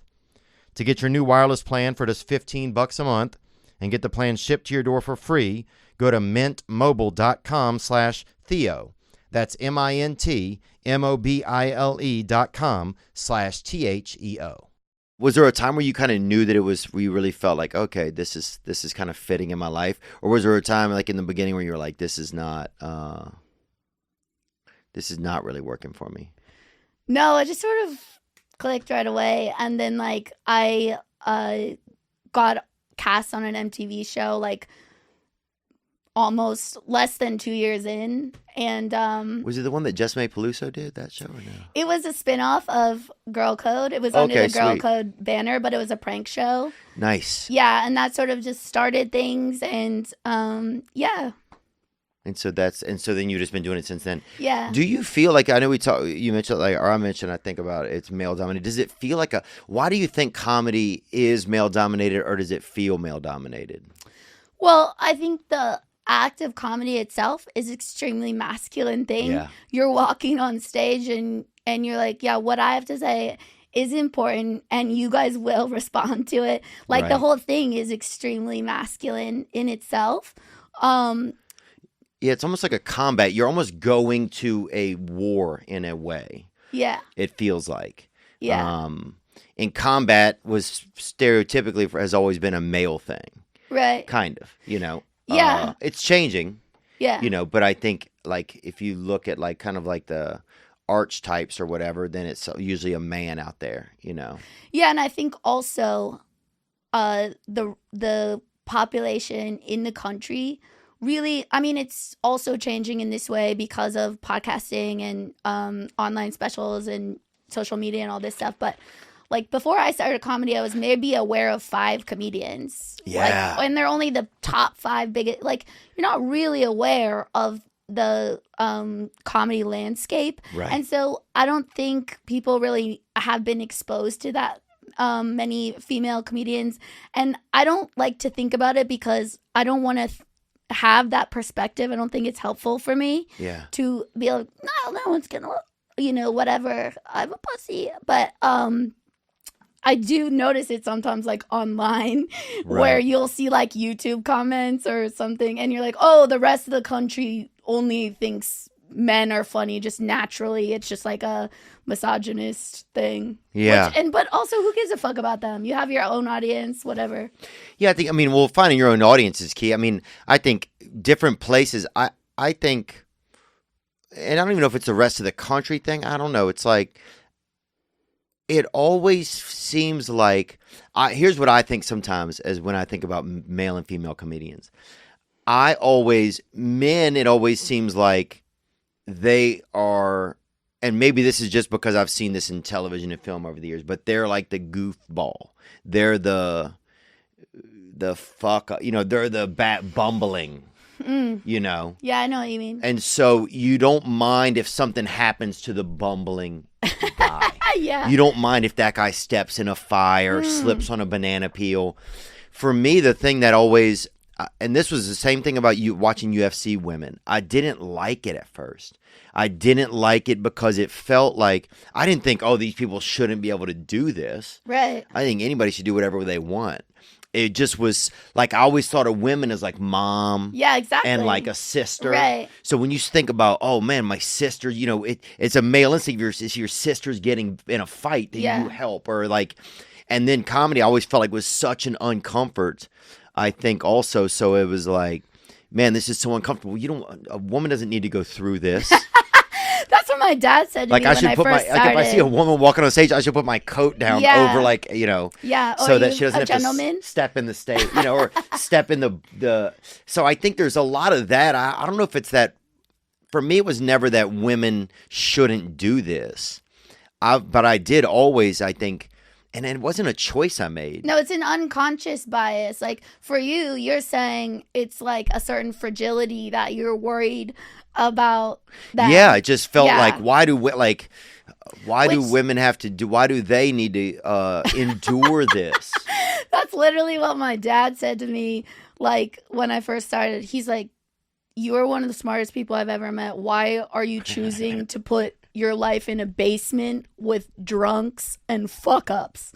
And I was like, fair point, but also it's just like, it is what it is. It's like, I think what you're saying is totally real. Like, cause I feel that way, that I'm received that way in Orange County, cause they cannot fathom that a woman would not, my own focus and priority would not be to be married with 3 kids right now. Right. And like my family's never seen me. My brothers have, but my parents have never seen me do comedy before.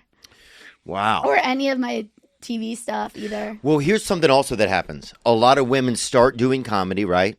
And I'm probably going to receive hell for this because it's a generalization. Here's something that I sometimes feel could be realistic, and I don't know. Here we go. And then the first thing they do is beat this woman drum instead of beating the comedy drum. You know, it's like, you mean off stage? yeah, kind of. It's like I'm a female. Like somebody will be doing it a month, and they're big, and they're just like you just start getting into like this. And I think maybe it was like kind of a fad that happened for a while. It was like, and maybe women needed to maybe they need to do that to make sure that they're seen in like a male dominated environment, you know. But I feel like sometimes people will lean so much on whatever it is that makes them like, oh, I'm Southern, or I'm a woman, or I was on fire. You know, you see some guy and he's got skin grafts. He's like, I was on fire, you know, and that's his big thing. And he's like, you know, fire shows, you know, we're doing everybody who's been on fire ever. You got to be on, you know, you're on the fire lineup only, you know, victim, you know, like somebody, you know, neck brace line, you know, it's neck brace night at the fucking, and I don't think it's a bad, I'm not saying it's a bad thing. I don't know what I'm saying exactly. I guess I'm saying some people attach themselves so much to something that they forget that what they're doing is we still have to do the thing. Yeah, I mean, I feel two ways. I'm not saying that about you. No, I don't think you. Okay. You've never even seen me do comedy. Yeah. I wonder if that's true or not. I don't think so. But yeah, I want to be aware of shit, and sometimes I can feel things. Like a lot of times when I'm in a green room, I mean, less now that I'm like more known, but like immediately when you walk in a green room, if it's like a older comic or a famous comic, they think that you're the girlfriend of another dude. And it's just like, but like that's not something I'm going to get upset about, but I can feel it immediately when I walk in. Or when I'm on stage, like, you know, comedy though is a meritocracy. Like it's an instantaneous reaction. If you're not good, it's very apparent. You know? And like, yeah, I think so. But then the industry also started to adjust where they're just picking people because of things. And that I think has certainly loosened up, I think, some of the meritocracy of it. Yeah, that is true. Like it's much more diverse in TV and everything, and movies and opportunities and stuff. And I think that's a good thing. I don't think people should, you know, necessarily get something without handing value, but I like the diverse perspective. But yeah, I don't know. Yeah, I think it's good because I do think it's good in the sense that it helps, like,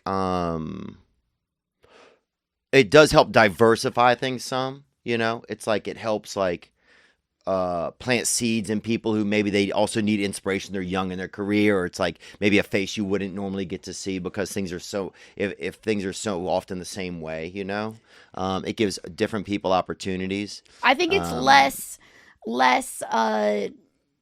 stand-up is less driven by that than, you know, say television. Right. Just Hollywood in general. Yeah. Like I'll see these lineups or whatever, and I'm like, that wasn't the designing factor. Yeah. Yeah. It's interesting. It's interesting because I wonder, why do I sometimes feel like, or what are some of the things that make me feel like it's a man sport, or that it makes, I think those are the things for me about that. It's like there's some fragility to it that you don't want. It's like I mean, I don't know you well, but you seem like the area of comedy that you roll in is hyper masculine, and the people that you're friends with. Yeah. I guess so. Yeah, I mean, I have some female comedian friends, you know. Yeah. But I guess, I mean, I guess more of my comedian friends are probably men, probably. Yeah, I mean, that makes sense. Yeah. Are more yours women, you think? No. I have like a mix. I mean, I always say like I don't really like being a woman. The best part about being a woman is female friendship. Like my girlfriends in comedy it's just like the best thing in the world, because we're not really like, it's such a distinct way of life that many people don't understand. And especially like growing older as a woman, people can't really understand like why you would want to do it. So it's like you're really understand each other in a way that other people don't. Right. But no, I love all my guy friends, and yeah. Yeah, it's interesting. And there's also so few people that do it. Yeah. there's when you think about it, like even when you said like there's like 5 comedians until you get into comedy, and then you realize so many people know nothing about comedy. Totally. You're like in the world, so you start to like. But then there's some people that have no idea about. Like they couldn't like Chris Rock. They would just name Chris Rock, like Eddie Murphy. Dave they wouldn't Amy know Schumer. Robin. Right. Yeah. They have one point of reference. Like a lot of my girlfriends and I joke about it, but like. So many people will be like, and they'll be trying to compliment you, but it's fucking rude. They'll be like, you're like a more funny Amy Schumer or like a less funny Amy Schumer. Whatever it is, they're just comparing you. And it's like, you could just say good job. Right. Bitch. Yeah, people don't know how. I mean, I think some people also, they just don't know that much. Like you're saying, if they're trying to give you some people are bad at compliments. Yeah, it's always like backhanded or whatever. But the point is that they have one woman and she has blonde hair. Right. And so they're like, I have to make that association and I have to tell it directly to this person. Yeah. Yeah. Yeah, I wonder what is that in people that makes us feel like we have to do that sometimes. I think it's just because you want to try to feel connected. You want to try to share something, It's interesting because if an old person says it, you'll give them less grief than you would if like a young person says it. Yeah. That's how I try to think about like online comments, Like if you see a crazy person yelling in the street where they're like, you're a fucking whore, you know what I mean? And I'm like, I didn't take that in. Yeah. Well, I was just like, that person's out of their fucking mind. Right, but if you see it online. But that's why I treat them. I'm like, oh, they're not well. They're commenting on a person they don't know, they've never met. Who would do that? Take the time in their day to do that. Yeah. Yeah. Who did I see the other night? Oh, Jessica Michelle Singleton is so funny. Have you seen her perform before? Yeah, I like Jessica. Jesus Christ, dude. It was one of the best sets I've seen in so long. Oh, that's so nice. She's so sweet, too. She's such a good person. It was so funny, man. That's God. great. Yeah, it made me feel like, damn. It was just really, really impressive. Yeah, I wonder why else I've ever thought like that. Maybe because also when I was growing up, they didn't have, like, I guess you had, I'm trying to think of female comics that I saw growing up. Joan Rivers. Yep, Joan Rivers, Paula Poundstone. Yeah. I remember. Roseanne, who I loved, who was like probably one of my favorites. They've always had a good deal of female comedians, though. I guess. Like they didn't used to have that many comedians wasn't. that people knew about. Yeah. Sarah Silverman. Yeah. Yeah. I feel like Hollywood's always done a decent job of putting up probably a like pretty diverse group, except when it gets outside of black, white, and female. After those, I feel like it kind of fell off. I mean, now it's different. I think now things have been changing and going in a great direction, but like the women before me, they always said like, they could be better than some dudes in clubs like around the country wouldn't headline them because they said like people wouldn't come, you know? So it's like based on like. But then is that anybody's fault though, or is that just business? Like you can't. It is business, but it's fucking dumb because it's not based on necessarily on talent. Like when you see like Lori Kilmartin, when you watch Lori Kilmartin, she's like one of the best joke writers in the country, and she just murders. And to think of like a mediocre dude headlining over her is sad. Right. You know what I mean? Right, but I think a lot of that goes to like just business. It's the same as like you could put a lineup and diversify it all you want, right? But in the end, if it doesn't sell, if people aren't buying tickets to go see it, like if the people aren't buying tickets to go see it, then no, the market is dumb. Right. So yeah. In the end, it's like it just has to be. So meritocracy, it doesn't always figure out, I guess. Then does it? No, meritocracy is what I mean. Is just on stage where you're like, right. Okay, we'll see who's good and who's not. Oh, I've seen tons of people over the years that get opportunities because of like nepotism, religion, like certain friendships. That kind of stuff just happens. I think it happens in all walks of life, Yeah. I think. It does.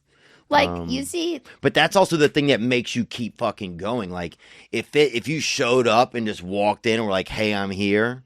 And I'm funny, and just because I'm black, female, was in a fire, died and came back to life. I or love whatever. how you keep saying was in a fire as if that was someone's thing. Well, I'm just thinking different. Oh, it certainly is, man. They got all these shows. It's like Really? I saw one show. It was like I haven't been going to these shows you've been going to. it's just some of the things I get. I get a link or something. Hey, check out this, and it's all like not victims, affliction. Well, It's like affliction night. I said publicly, do not ask me to do your all-female show that it's like ladies of laughter or some shit. I'm like, that is so fucking humiliating. Why don't you just call it look at these clams yapping? Like, I cannot even fathom that shit. It's so embarrassing. Well, here's something that happens, I think. A lot of men also, for me, I remember like it was so tough sometimes. Like, who was I talking about one time? Oh, Nikki Glaze, when I first heard her act, it reminded me for some reason of my mother specifically. And so I couldn't listen to her comedy at the beginning because there was just some weird correlation between like her and what my mom sounded like to me growing up, right? Yeah. It's not that way now. I mean, and it's just been like a funny thing, but I'm sure men maybe relate girls to women in weird ways. right, and girls probably do the same to guys, I bet. Yeah, well, and there's also just a thing of like, it's good to be able to do well in front of everyone, but there are demographics that are going to be more naturally drawn to you and your material and who you are and what you're talking about. Like, I don't like. Right, which is totally fine, and that's yeah. Like the other night, I did a show at that comedy jam in the Vans. So. And then we had there was a comedian on the lineup who's a female comedian, right? She says to me, and the crowd was pretty diverse. She comes up to me after the show. She goes, "Hey, I just want to say I saw your crowd, very diverse group. You're really doing your job." That's what she said to me. And I'm like, I will never work with this girl again for saying that. Because, like, you know how hard it is to get any audience? You think I have to get a certain type of audience? Like, that's fucking crazy to me. Like, I'm happy to sell any tickets. Like, now I have to make sure each audience member, like this person, has a hat. This person has glasses. This person's a ginger. This person's a Filipino. Like, that's fucking impossible. Yeah. Right? Like, I don't know. And maybe I could have had like an overreaction. It just seemed like, and this was a girl who doesn't sell tickets, which is fine, right? But it was like, are you really telling me like that I have to have now a diverse audience? Like, it just fucking was like, that's impossible. Okay? Maybe some people it's possible, but I love that you added, and this is a person who doesn't sell tickets. yeah. Well, it's like coming from her. It's like, yeah, you would think that hypothetically in this perfect world, it would be great if every time you walked out there was like a perfect rainbow of an audience. I mean, I would love that personally. For me, like, there's nothing better on earth as a white woman than making black people laugh. Right. There's no better feeling in the world. But, oh, yeah. But, like, yeah, I mean, you can't control it. And people, like, I'm sure a lot of, Southern people are drawn to you. I don't have a big Southern audience, actually. Oh. Yeah. But, why yeah, not? most of my tickets I sell Australia. Portland is my biggest audience. Oh. Yeah. Wow. Because I don't have a country audience. I'm not a country guy. Oh. But, yeah, it's funny you would think that, though. Well, I don't know what's country. Just like aren't you from there? I'm from Louisiana. Yeah. But I don't sell. It's like I do great there, but Yeah. I don't. It's not like my biggest markets. Uh-huh. Yeah, and it never has been really. Mm. But yeah, I don't know. I just felt like that was such an like, you're really doing your job. Like, what the fuck are you talking about? What do you? I don't know. And I don't know why I'm bringing that up right now. I guess because we're like talking about that kind of stuff. Yeah. But it just blew. I was like, what?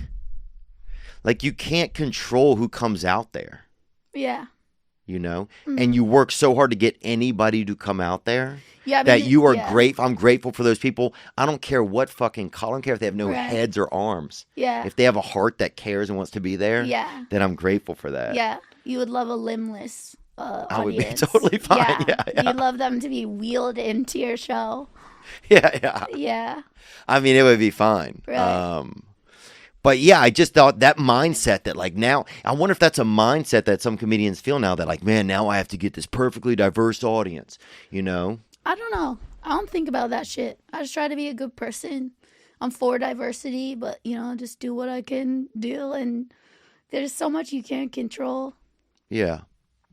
Yeah, I don't know. I mean, I don't really know a lot of people that aren't for diversity, I guess. That's good. Yeah. I mean, it's kind of inevitable, you know? You can't even really be race anymore because everybody's so mixed now, you know? It's like fucking almost impossible. You almost have to have like a real chart if you're really going to be racist. It's like you got to really fucking do some homework, you know? Yeah. I feel like anyway. So what other stuff have you tried outside of breath work? I really did a lot. Have you? Like, so quarantine, and I've always been like this. I was like this since I was a little kid. I was raised Catholic, but like my parents, when I would ask them about God, they just like change the subject, but it's like an Italian thing. It's just like culturally Catholic because my dad's like full Italian. Okay. But I was like, I would think deeply about all of it, like really seriously. And I always was like reading, and I just love learning. And so, you know, I've been in therapy for a long time. And when quarantine hit, I was like, oh, and now I can't do stand up. Like, I have this time. And I just started taking like all these weirdo online courses. I took breath work and like so you took it online through Zoom. Yeah, I was taking breath work classes for the first time, and I just couldn't believe it. It was amazing. Because, you know, I was reading those books that are saying like trauma stored in your body, in like your physical body and your tissues and everything. Did you believe that when you heard it at first? Yeah, I mean, there's like a lot of research about it. And, you know, if you had any abuse or anything, it's in there, like beyond your conscious mind. And then like I took Reiki certification. Wow. Yeah, I just was like, and I just do all this stuff for fun. No, it's fascinating. Yeah, though. like I like learning about it, and I take a little from each thing. I don't treat anything as dogma. Yeah. And then I took TM meditation certification. Yeah. And then I did ayahuasca. Oh, wow. Yeah. So I want to go through a little bit of that. So, what do you say? You said, Breath work. breath work, and you got certified to teach it? Yeah. Wow. I took 2 levels of courses. The first one is just to teach one-on-one, and then the second level is to teach like group classes. And how long does that certification and stuff take? It's a certain, I don't know, it's like how many hours would it have been? Probably like 16 hours per level. You do like, it was online. Dang. Yeah. And are you like practicing your neighbors and shit? Like, is there? Well, I wasn't going to teach it. I was never going to teach it. You were just learning it to learn I it. was just like interested. Yeah. And, you know, I wasn't on the road. I wasn't doing anything, and it was just fun. And then like 9 months after I took it, like some of my friends were like, people are all really fucked up around us. Like, you should just do an online one. And I was like, no, that's weird. Especially like, you know, comedy and stuff. Like, it would be like a vulnerable thing to be like, take my breathwork class. Yeah. But yeah, I like made an online thing, and a bunch of people came, and they really liked it. And then I've done like 2 since, and I'm doing another one. I haven't done one since June, but I'm doing one on Tuesday. Yeah. You haven't done one of your own, you mean? No, I haven't had a virtual class or like that people. So you'll do a virtual. And anybody can go. Yeah. So is it the same like the lesson that you gave me? Yeah, but it's a less group. Personalized. Right. But yeah, I can't personalize it for like a big group. But right. Like when That's we crazy. do a session, you know, I think Brittany is the one that told you. Your Yeah, opener. Brittany Hunter? No, Brittany Schmidt. Brittany Schmidt. I'm sorry. Brittany Hunter went to my high school. Yeah, who the sorry. fuck is Brittany Hunter? She was a great woman. I don't know. I don't know. I think she's still alive. I don't know. But I think she went to my school. I don't even know, actually. I remember like one person from high school, so I don't Really? even. Yeah. Wow. You just don't. You were not a fan. Did you thrive in high school? I did. Everything was going great until something bad happened. Oh, in high school? Yeah. Oh. But like, yeah.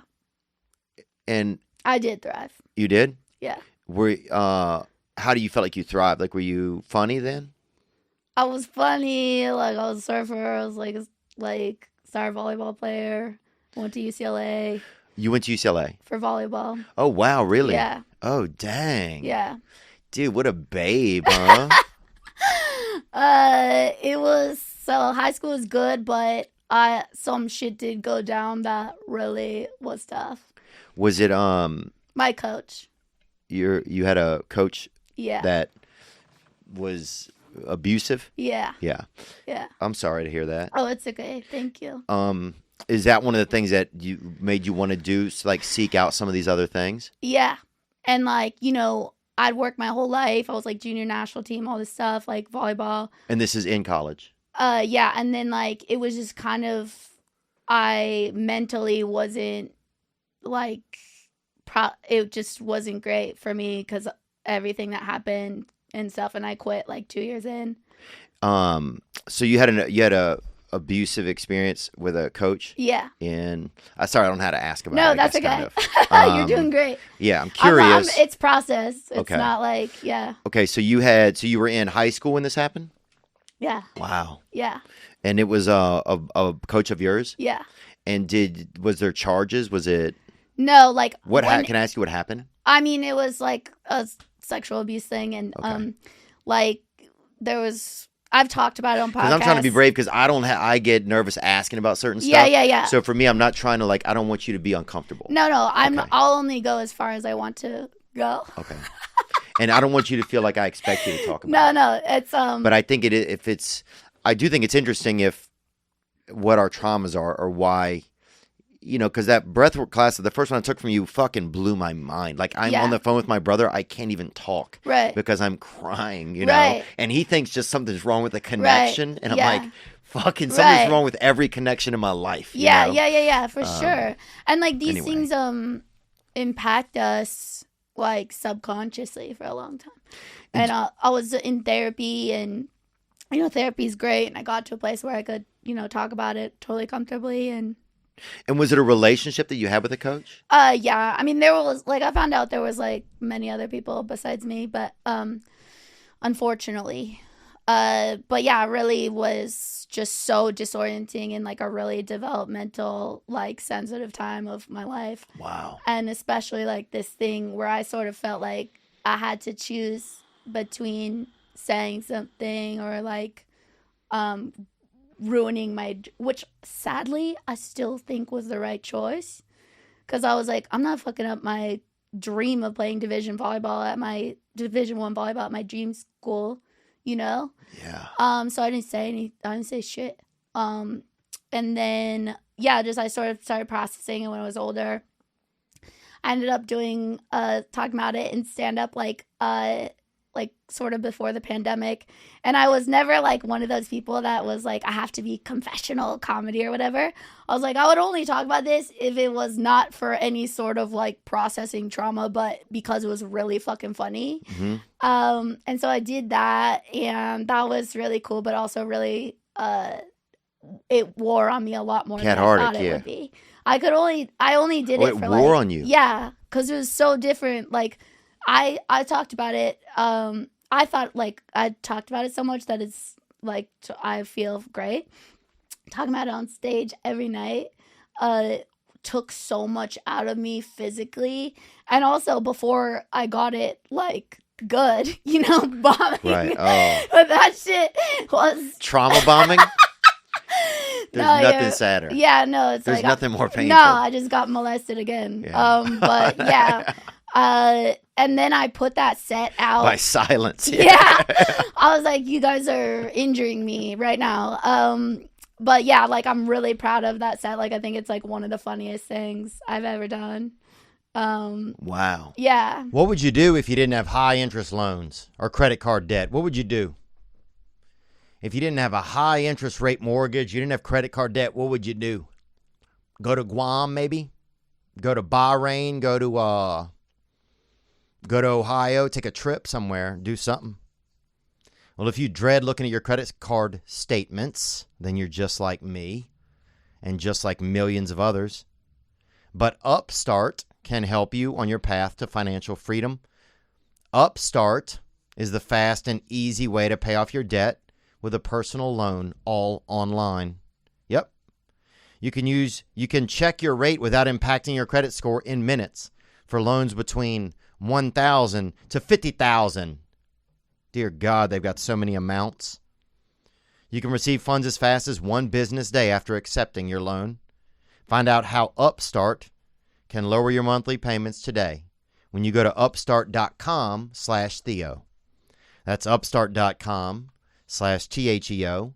Don't forget to use our URL to let them know that we sent you. We sent you. Loan amounts will be determined based on your credit, income, and certain other information provided in your loan application. Upstart.com/Theo. You know, if you don't change things up, they get stale. They get real. If you don't change things up, they get the same. And the same is not exciting after a while. The same can be boring, especially when it comes to fitness. If you do one exercise forever, you do calf raises, and you don't do anything else, you'll probably die. But you'll have strong, strong legs, bottom legs. Peloton is stepping into the new change when it comes to fitness. They're doing new things, new offerings added to their lineup. They've got boxing now. That's right. Discover a fast, furious, fun workout with Peloton instructors in your corner. They've got new artist series of music. You listen to new music, you like it. You listen to some Adele. You listen to some damn Counting Crows, some Young M.A. Listen to it all. Whoever else you like. Willie Nelson. From pop and rock to hip hop, they've got all types of new stations you can listen to, specifically on their platform. More daily workout variety. A workout for every goal, day, and mood. You got 10 minutes, they got 10 minutes. You got a half hour, they can help you. You want yoga, you want to do abs, they can help. Bike workout, meditation, dance, cardio, it's all on there. For a limited time only, try the Peloton app free for 2 months, then $12.99 a month after. New members only. Visit onepeloton.com/app to learn more. That's 2 months free at onepeloton.com. Offer expires 1/31/22. Terms apply. So when all that, so that you quit volleyball at the time because it was just all of it was too much? No, I wouldn't say it was because of that. Like, it was just like, it had been so much that it was just, I was overwhelmed. Wow. Like, because I wasn't mentally, and obviously I didn't have any support. I hadn't told anyone, whatever it was. It was just really crazy experience. And how much of that, when you look back on it now, and if it's not a fair thing to ask or something, just let me know, because I don't really know sometimes, but how much are you able to try and examine the psyche of whatever that person that, the abuser was? Like, are you able to, try and not obviously understand where they're coming from, but see, because now you seem pretty in tune with, feelings and why people do stuff. Maybe I'm sure you've had a lot of gone through a lot of your own stuff with that. Are you able to I don't know what I guess I'm am I able to forgive this person? Yeah, how do you find some footing to be able to forgive somebody? Because that would be fucking hard, I feel. I don't think, I've really had a whole process with that. I don't think, obviously it's not a well person. It's right. They're mentally sick. Yeah. A kid. When I see a 16-year-old now, I'm like, that's a baby. Right. And so you are not well if you are somehow trying to date a baby. Yeah, if you're to a child. Yeah. But I just see it as a sick person, and I had to. It's painful and all this stuff, but I have to move forward and enjoy my life. You do have to look directly at these things to get through them. Mm-hmm. But I want to have a good life. I will say it's I do have commitment issues that I'm working through at this point in my life. Yeah. Wow, I bet. It's just you don't realize the side effects of I think sometimes we don't even realize the side effects of certain things, all the little things that it can go into, Yeah, I'll have these nice men try to get close to me, and I'm just I don't know, but I'm working through it. Yeah. That's crazy. It reminds me of it just makes me think of when I was growing up, they had like coaches that would get in trouble for date. Yeah, like there was a lot of that. I mean, there's so much bullshit that goes on now. There's so much pain in the world. There really is, and it's like there really, really is, and like I want to be each person that heals himself and gets well. It has a ripple effect, and is able to be more kind to the people around them and to make the world better and less full of pain. Yeah, and like I want to have children. And I want to be really solid and Right.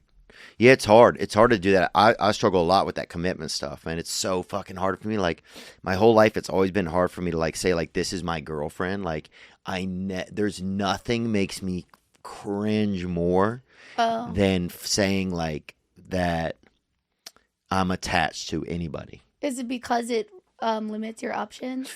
No, I don't think that's it. I think it's like I mean, I'm sure there's been times where obviously I didn't want to be in a relationship or something. But I think for me, when I was young, like the only thing I felt like I had was the way you saw me. Like I was always like hyper managing like my, like I hated where we lived. I hated our financial status. I didn't like our family. We had no family set up. All these things that I had no control over. Yeah. That fucking made me so angry or uncomfortable. And then the only thing I could control was how you saw me. Like when you saw me. Yeah. How you saw me. So it was like I was constantly like trying to manage this image of like I would take different buses to different neighborhoods and then fucking walk them. Just weird shit. But then I always I think it was like, well, if I have somebody else attached to me and they do something weird or uncomfortable or whatever, then that's going to be a reflection of how you see me. It was just too much of a liability. It's because it's all an outward focus. Right. Like I'm concerned with what people. Yeah, I get that. Like, I think that's something that's so natural, especially as like teenagers and that whole time period. And then as you get older, that's something I'm really focusing on. We've talked about it in breath work, but like, I really want to not look outward. And I really have been negotiating my relationship with Instagram too, because I feel that's all looking outward. Yeah. I'll black out and like lose an hour just like watching fucking Instagram stories. And I'm like, this is hell. This is not like an intentional thing. I don't want to know what these people are fucking doing. This is literally hell on earth. I'm afraid of being on my fucking deathbed and being like, I didn't live life. I was just looking at Instagram stories. Yeah. You know what I mean? And so now also, I'm really trying to think about like, especially it is hard when we do this thing where you are really putting yourself out there to be seen. And that can be difficult. It's hard to be vulnerable in like a public life like this. And so in my mind, one thing I'm working on is just maintaining my energy no matter who I'm around. Like nobody is above me and nobody is below me, whoever they are. Yeah. So that I'm not like outside myself. Oh, I see what you're saying. So it keeps everything in this ground where it's all like, it's going to be the same no matter what. So that's a lot more manageable. I'm not trying to impress anyone. And I'm not trying to look down on anyone. Right. That's like the state that I'm trying to be. Damn, girl. That's a real tightrope. Yeah, I mean, it's good. No, it's a great. I love it. You have to practice. Right. Now I'll be around like really big fucking people and they're just a person. Yeah. And I'm also around people like, I want to be regular with them. I want to treat that person. That's like, but like not wherever I am. The exact fucking same. Yeah. Sometimes it's hard, dude. They had this guy in a park next to our my place out here, and he was like playing this drummer all night. He is not a drummer, right? So that was a lot, you know. Expressing himself. Yeah, kind of, but kind of like not during business hours, you know. So sometimes it's hard, man, to just want to treat everybody well and not fucking throw limes at that guy. You know? Yeah, I know. Now I'll be like aware of my impatience. Because you might be a highly sensitive person, which is 20% of the population. Is it really? I identify, unfortunately, to my humiliation as one of those people. I don't want to be a highly fucking sensitive person. You don't? But most of this audience is probably highly sensitive. That's my audience, actually. It's like, no, I mean highly sensitive to environment, noise, Oh yeah, I am. He sent like all sorts of things. Like I really am that, and it doesn't. So it'll come up, and I'm like, I'm gonna fucking kill this person. Yeah. But then I'm like, no, relax. How can you surrender? How can you just allow this reality to be, since you have no control of it anyways? Yeah, that's true. But sometimes you gotta fucking put the hammer down. It's impossible sometimes not to put the fucking hammer down. Yeah. Yeah, it's hectic. It's interesting these days. I feel like serenity is definitely feels like more of a commodity. We're everything is so inundated, and when you get like, especially you get on social media, you get on your phone, I really feel like I fall into a warp. Hypnotized. Yes. Yeah. And because I will literally come out of it, and I'll tell people, I'll be like, I'm back. I'll say that. Yeah. I find myself saying that, like I've just gone somewhere. I've started deleting it off my phone during the day. Oh wow. Because I just think it's a nightmare. Well, Instagram's whatever. TikTok's the fucking hard one, though. I don't have TikTok. Oh.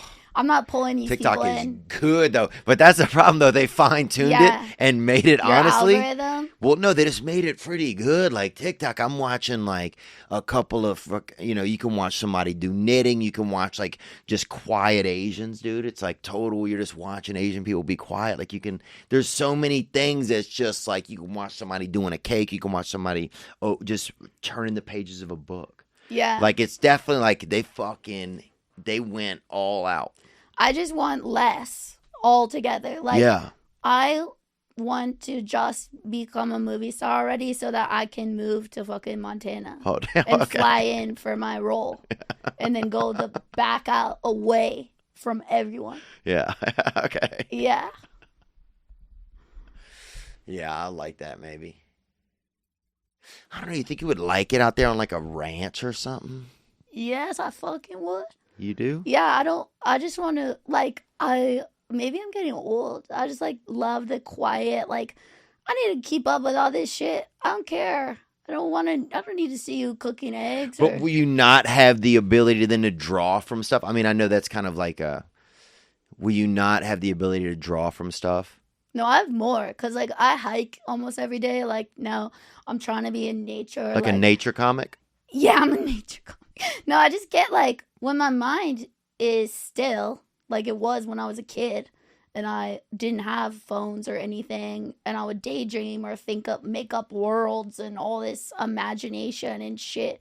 Like, that's when shit comes to me. Like, jokes always come to me when I'm in the shower, I'm getting a massage, I'm outside, away from a screen is when there's space for things to come into my head. Yeah. And I can be like, think of silly things or think of weird perspectives. Do you a lot of rich people are going to outer space, you know it? Yeah, I've heard. And do you think that that's fair? I try not to think about what's fair and not fair. I feel like that, I mean, I do in some ways. Trust me. I want things to be like equitable for all people. But I mean, like, I don't know why that whole thing is happening. They could redirect that money to things that it need it. Yeah. But also, I mean, I have no control over it. I don't fucking care. But do you think, because some people think there's like rich people are meeting up in or like there's like another place that they're all. That's fucking insane. Tell me, fucking this shit I mean, is that's weird. crazy. I have not like, heard we're that. all at like Walmart and they're at like a Chick-fil-A in the sky, you know? Wow, yeah. No, I have not considered a Chick-fil-A in the sky yet. Because it seems like that a little, you know? Really? It seems like they're all going up there and just look, you know, like, Are you a look at 'em. conspiracy theorist? I'm not. I mean, I probably am somewhat. I think certainly a lot more levels of like people wondering what's going on, you know? Yeah. I think as you start to see like a lot of like, as we get further away from like any type of faith and religion or any, like a lot of people do not have a real strong sense of faith, I don't think, these days. So I think when you get like out there like that, then you start to, people look at conspiracies more. They're looking for something. People are always looking for something to believe in. I feel like a reason, they want an answer. Do you have faith? Yeah. Like in a Judeo-Christian God or what? Yeah, I mean, I believe in God. I believe in a higher power, and for me, I use God as the sidewalk for that for me. Yeah. So I think different people use different things, you know. Yeah. I mean, I've tried on many different things. Yeah. Yeah. But now I just think of God as like divine loving intelligence, like completely divorced of all religion though. Religion, I don't know, at this point doesn't really seem like it for me. Like when I think of the Catholic shit, I'm just like, that's fucking insane. Like how are these fucks not arrested ever? Yeah. Like what do you mean? Like for what? Like the Catholic rape thing. I went to Catholic school. There was a priest at every school I went to was transferred. Oh yeah. And then I saw a headline the other day that France, just France, has had like 350,000 abused kids. Well, imagine being Catholic romantically Church. Molested. But I'm like, that's fucking insane. How that they're fully, a religion is fully protected globally, where now it's basically legal sex abuse. Yeah. That's crazy. It's totally crazy. Well, it's also, I mean, it's like, and then that also that they don't pay taxes. It's crazy that none of these things are like charged. There's like, it's unbelievable. And especially when it's like they want some reason. They want some, you know, a lot of people want church. They are also brought up in churches, so it's like a comfortable place. You know, one of the things I love about church is like you go and you see like the kids are playing together. It's fun. It's like a fun place. Families get together. Yeah, it's a family oriented thing. That's the thing I love about it. That's one thing to me that's really nice. There's a lot of really good things like. But it's crazy why they cover these guys up. Why they like. No, why don't they send? Yeah. If they would have so much more integrity if they shipped all those fuckers to jail. To Australia. And they said they put them in jail. They said we are cleaning out our institution. Yeah, but they're not doing that. And then you would be like, oh, bravo, you know, like, good. But Hollywood could do the same thing. Hollywood's just a fucking it's definitely a religion. Good. Yeah, our coworkers are we're amongst them. It's great. I love saying hello to them all the time. Hello at my place of work. It's really good. But do you... Hi, Blair. Yeah. Hello. Do you think it brings... But then I think that just goes back to just how much, like, there's just a damaged element to being human.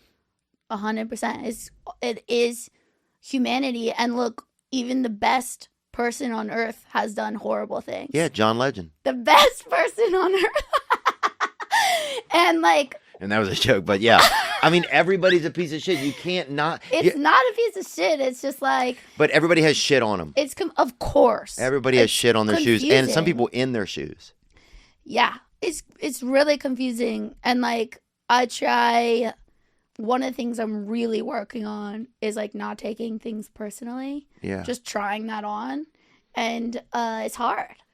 But it's like, as I'm setting this intention, I'm seeing it more clearly that like when someone does something to piss me off, they're not even thinking about me. They're fully viewing it through their own fucked up lens or whatever pain they're going through. You know what I mean? Right. Yeah. Right. And we've also gotten so in our own world that that's the only lens we even have anymore. So you're not even looking at things as a two-way street. I noticed a few years ago when the elevator would open, people would get in. It used to always be. Yeah. It was always people got out first. You wait. It was just a natural thing. And then now people get in. Yeah. It's like, it's all kind of, I don't know. It's hard to know if how much of what we are like suffering from or will suffer from, if it's like side effects of like, society, or if it's just like this flaw inside of us. I don't know. It's all of it. It's too much. It's not a flaw. I would encourage you to think of it differently. What I like, you know, the guy I learned breathwork from. He defined healing as just, what I love about it is because it takes all the pathology away, and just a healing is just like giving love to the places that hurt. You know, instead of like broken illness, like all these like things that we think are flaws or brokenness or like make us unlovable. And that is something I love about breathwork because it's so pure. It's just something giving your God-given like natural structure, putting it to use and remembering the divinity of who you are. Yeah, it's a lot. Do you think that like, but if we didn't have like do you think we ever get to a place where it's all evened out, or it's just always this constant?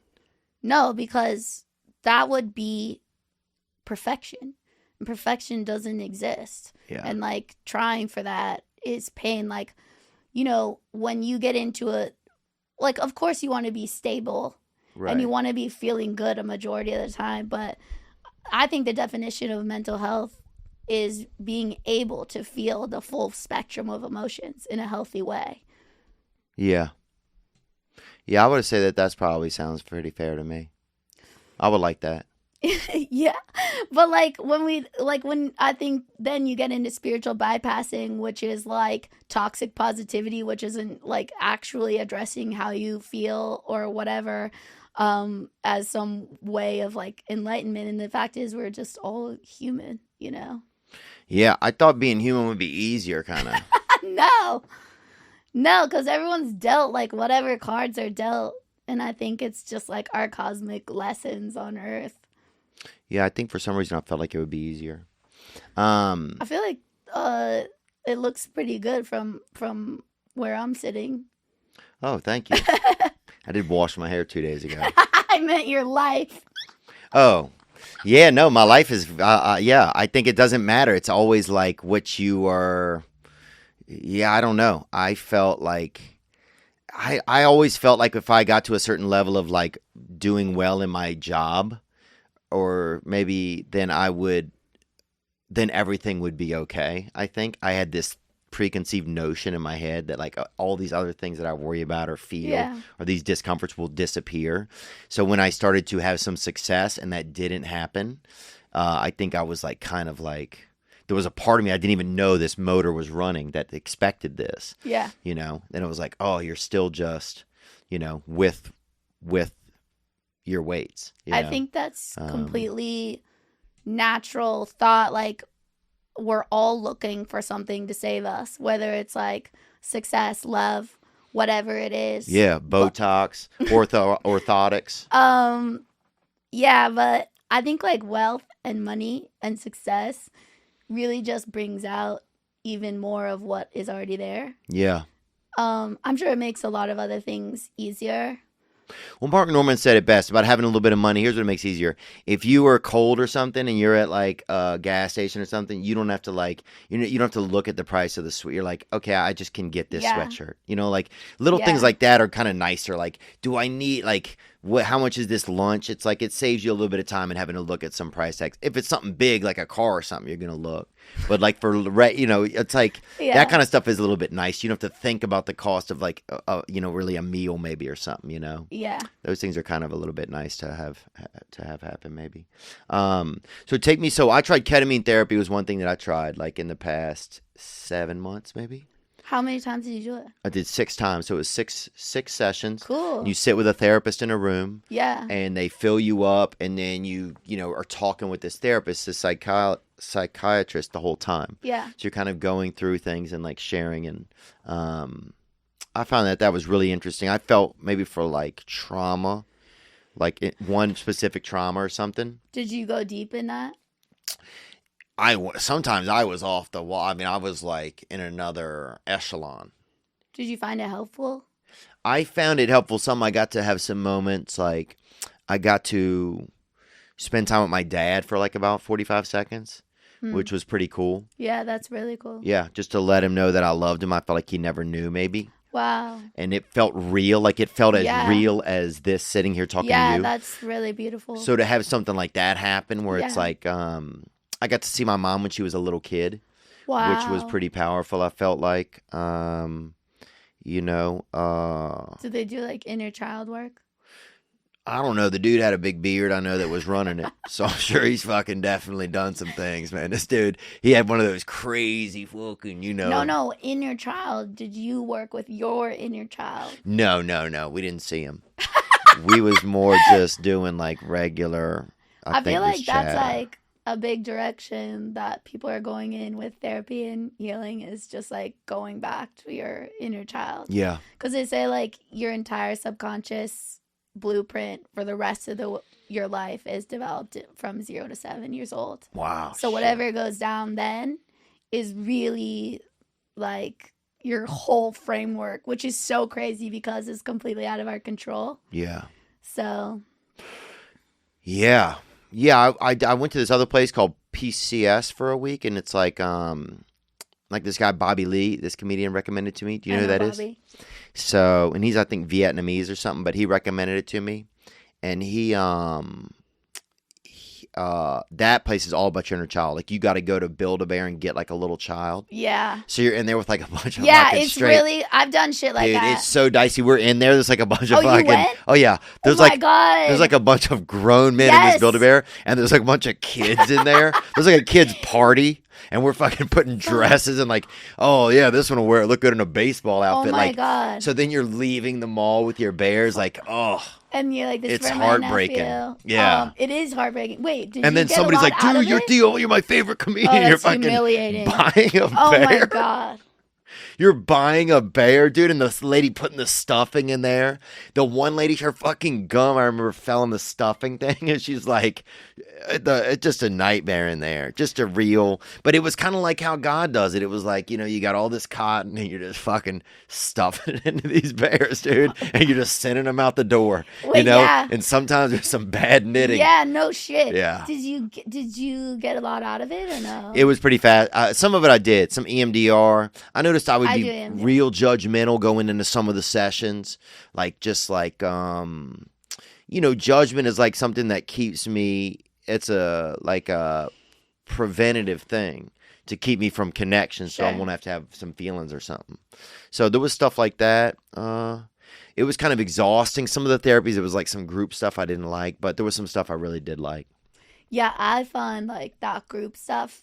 I mean, now I've worked on it and stuff, but like at first I was like, no fucking way. I was like, I'm not talking about anything like in a group or in front of people, which is so weird because like I've been doing comedy, like I speak publicly in front of crowds all the time, but like when it was about serious shit, like no.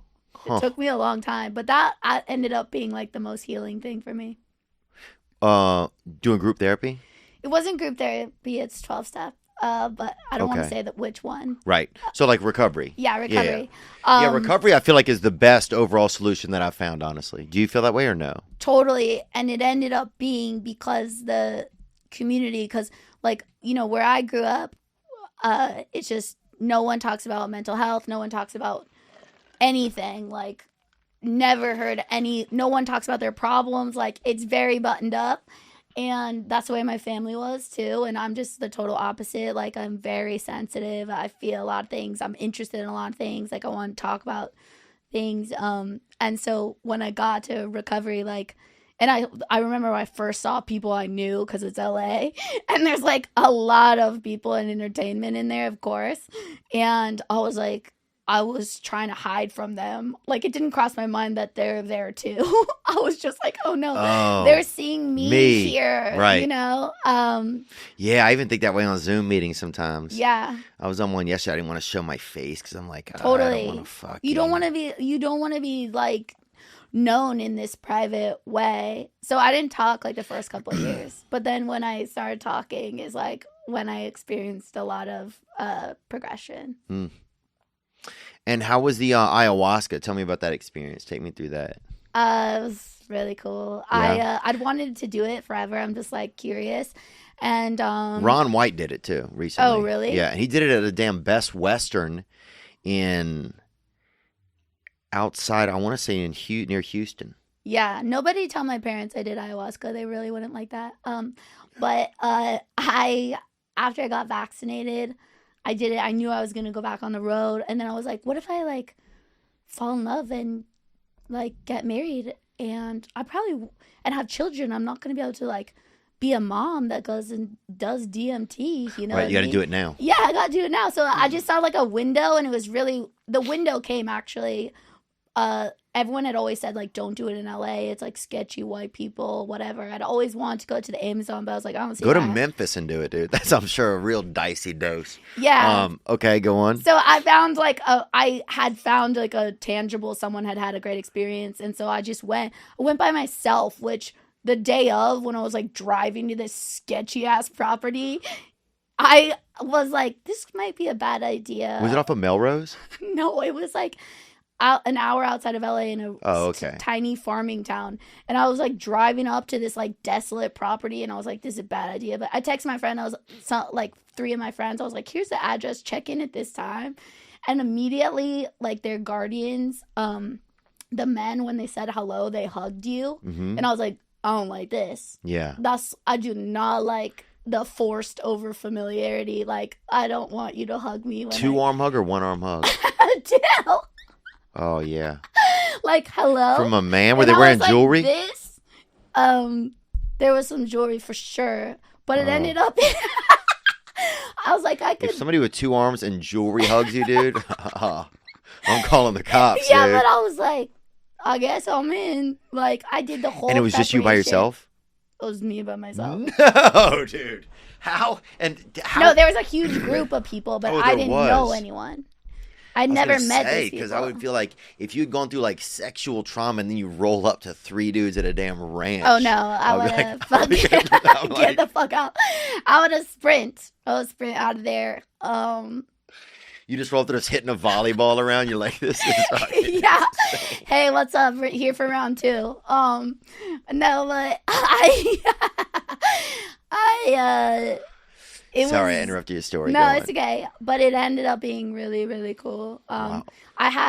You have to prepare so much. Like, you can't drink, smoke. Like, I don't smoke, but you can't, like, meat, caffeine, all these things, like, before. So there's, like, a whole large preparation.